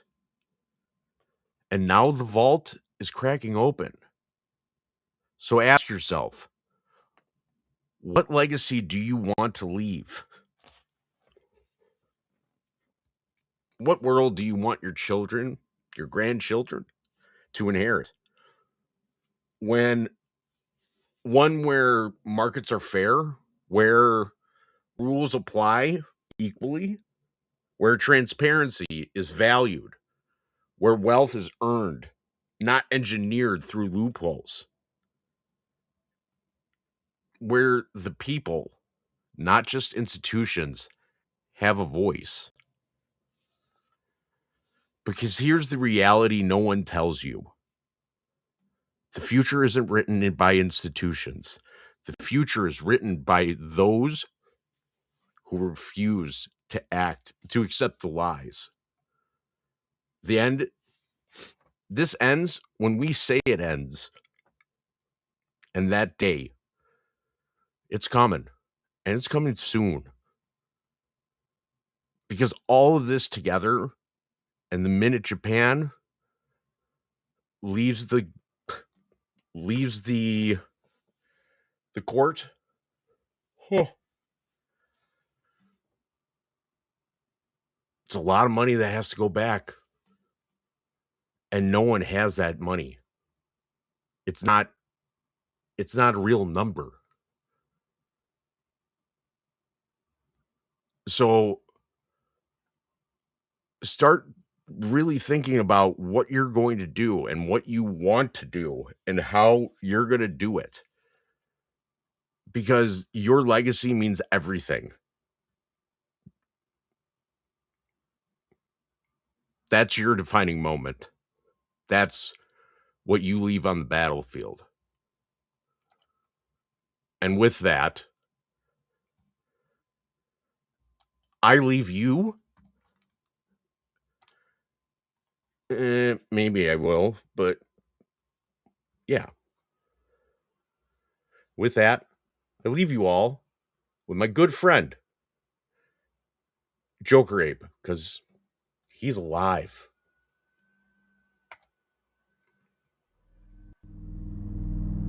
How bad do you want it? Really? How bad do you want it? You've been told your whole life that you need to work hard, that success is just around the corner if you keep grinding. But I'm here to tell you, that's all bullshit. If you don't have the hunger, the raw, primal hunger to win. Let's cut through the lies you tell yourself and ask the question that really matters. Are you willing to die for it? Think about your life right now. Think about all the things you say you want. Money, power, respect, freedom. You crave these things, but how much are you actually willing to sacrifice? How much pain are you ready to endure? How much suffering can you withstand before you break? Because let me tell you something. Success isn't a game. It's not easy. It's not for the cowards. Success is war. And in war, only the strongest survive. Imagine you're in a fight for your life. It's do or die. Your opponent is stronger, faster, more skilled. But you have something they don't. You have a burning desire, an unyielding hunger, a willingness to go further than they ever will. You're willing to die on that battlefield. That's the mindset you need. Because if you're not willing to die for your dreams, you don't want them bad enough. Look around you. Look at the people in your life. How many of them are truly happy? How many of them are living the life they dreamed of? Probably not many. Most people settle. They settle for a job they hate, a life they despise, a mediocre existence. They do this because they're scared. Scared of failure, scared of pain, scared of the unknown. But fear is a choice. You can either let it control you, or you can use it as fuel. You can let it drive you, push you, propel you towards greatness. But to truly succeed, to truly reach the pinnacle of your potential, you have to be willing to risk everything. You have to be willing to put your life on the line. Because success demands everything from you. It demands your time, your energy, your soul. It demands that you wake up every single day, ready to fight, ready to bleed, ready to die. Are you willing to make that sacrifice? Think about it. Every morning, when that alarm goes off, you have two choices. You can either hit the snooze button, roll over, and fall back into the comfortable embrace of your bed, or you can get up, get out, and dominate the day. It's a choice between comfort and success. And if you consistently choose comfort, you will never, ever taste success. And now I ask you, do you want it that bad? Do you want it bad enough to make sacrifices? To lose sleep? To lose friends? To be misunderstood? To be ridiculed? Do you want it bad enough to keep pushing when every muscle in your body is screaming at you to stop? When your mind is begging you to give up? Because if you don't, someone else does. Someone else is out there right now, hungrier, more desperate, more ruthless than you. You can have excuses, or you can have results. You can't have both. Every time you make an excuse, every time you justify your lack of effort, you are choosing to be mediocre. You are choosing to be like everyone else. You are choosing to fail. And failure isn't an event.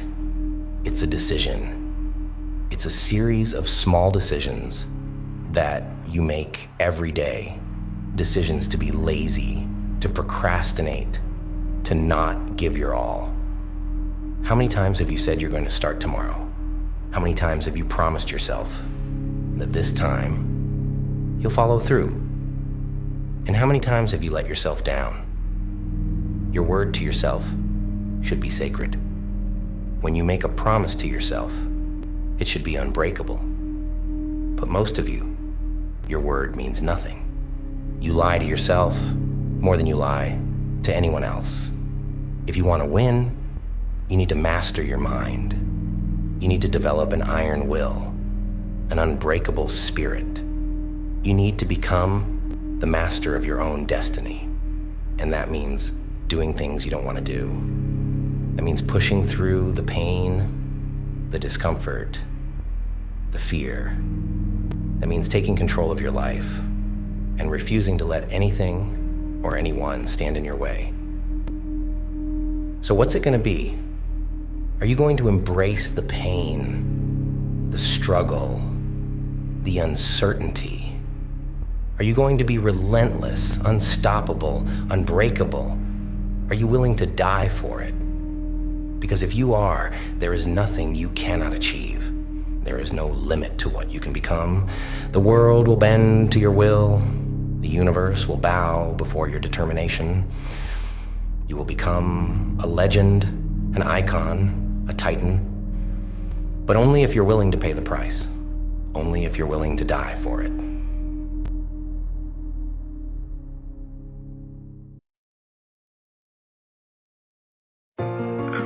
I already know what's happening with me, baby. I'm a fucked up nigga, ain't gon' lie, baby. I know that first day I ever seen you, the first day I been around you, I knew we was in love. I knew this. I already know what's happening with me, baby. I'm a fucked up nigga, look, bust thinking about it. I know how I feel. You know what I'm saying? And my heart don't ever lie to me. That's why I follow that motherfucker like that, baby. For real. When you're alone at night and need somebody by your side, no matter wrong or right. It's gonna be alright, no one to hold you tight, no one to look you in your eyes, as if it ain't okay to cry. Try to be the tough guy, think about you all the time, start to feel it backfire. No one love you like I hope our love ain't expired. Try to figure out why dying on the inside. One day I'll get over. Knew I loved you when I met you. Some say this don't exist. Emotions captured after have you ain't care who you was with. In your apartment, I was seeking at a brief disagreement. You moved back to Houston, we went like 3 years without speaking. I got back on drugs bad, while I was still chasing cheddar. My heart was broke, suffer, stressing better with my depression. On top of that, my team was shitting on me harder than ever. Not a worry in a world, but never we was together. You out to Miami, we laid up in the suite. Bathtub full of fruits while I was rubbing your feet. We went to Bloomingdale's, I bought us matching Great Theory sweat. Said I ain't want you to leave before you bought it to jail. You're alone at night and need somebody by your side, no matter wrong or right. Saying it's gonna be alright, no one to hold you tight, no one to look you in your eyes, as if it ain't okay to cry. Try to be the tough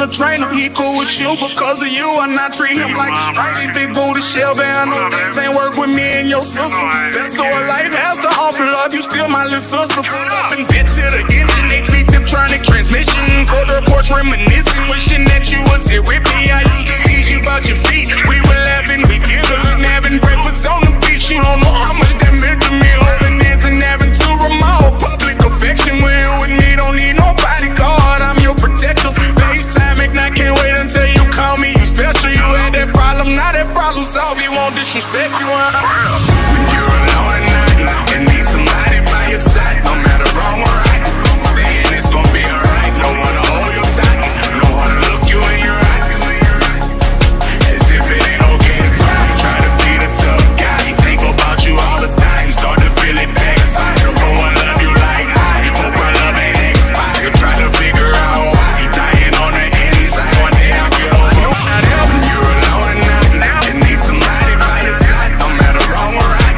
saying it's gonna be alright. Don't wanna hold you tight, don't wanna look you in your eyes, as if it ain't okay to cry. Try to be the tough guy, think about you all the time. Start to feel it backfire. No one love you like I. Hope our love ain't expired. Try to figure out why he dying on the inside. One day I'll get over my pride.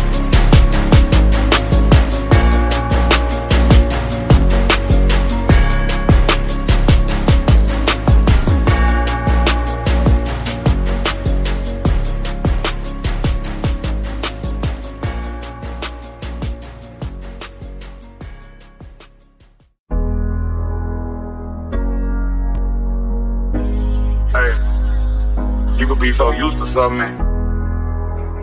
You know, every day you grow, every day you change.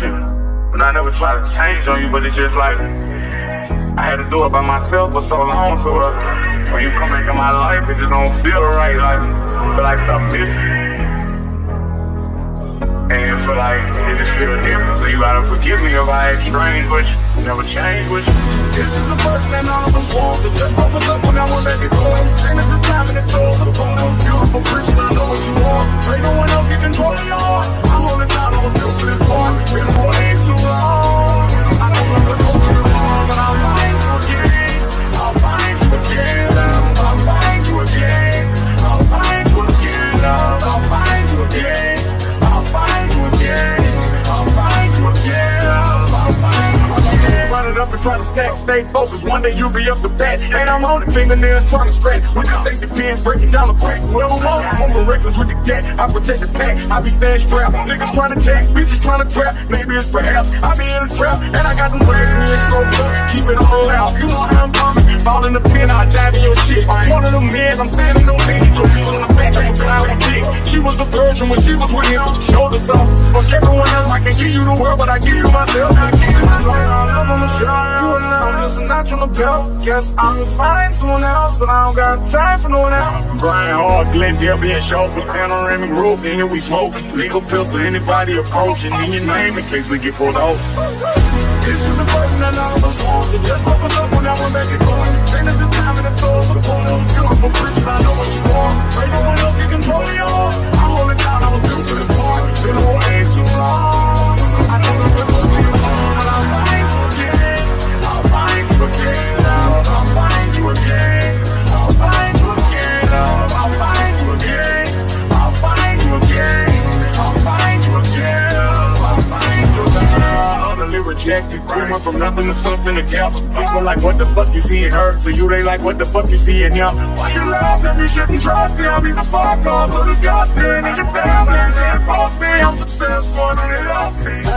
Our first kiss, recollecting the night that you told me you needed. Told Tyra, baby, give me the keys for the chick on my hip on a high down speed. Just had an argument, you was too busy. I would get upset whenever you would leave. Don't change phone, got him tatted on my arm, feel so alone. And one late night, grandmother house talking, taking over for the world together. Help me through my insecurities, and you was gonna be my world, Phil. I call for this, you through the duff about child, had our first girl together. Our love is a fire inside, and it's good forever. This is the person that all of us want. To just focus up when I went back and going. And at the time and the toll for the point. Beautiful preaching, I know what you want. Ain't no one else can control your heart. I'm holding down, I was built for this part. Been way too long. I know that we're gonna be long, but I'll find you again. I'll find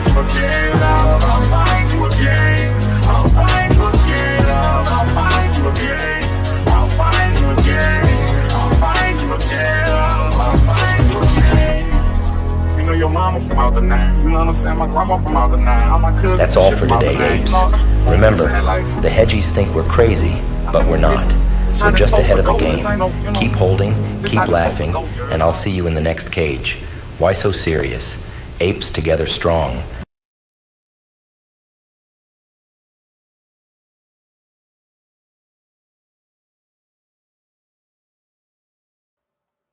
I'm going to take a quick little bite to eat, and then I will go ahead and I'll open up a space just to answer any more questions. As always, thank you for coming. Thank you for wanting to learn and understand how you're going to win. And here you go. The door's open for you. What you do after you open that door is what's going to define you moving forward to the generations that are behind us. If you ever need me, go ahead and shoot me a DM. I will get to your answer or question. And besides that, I'll be around.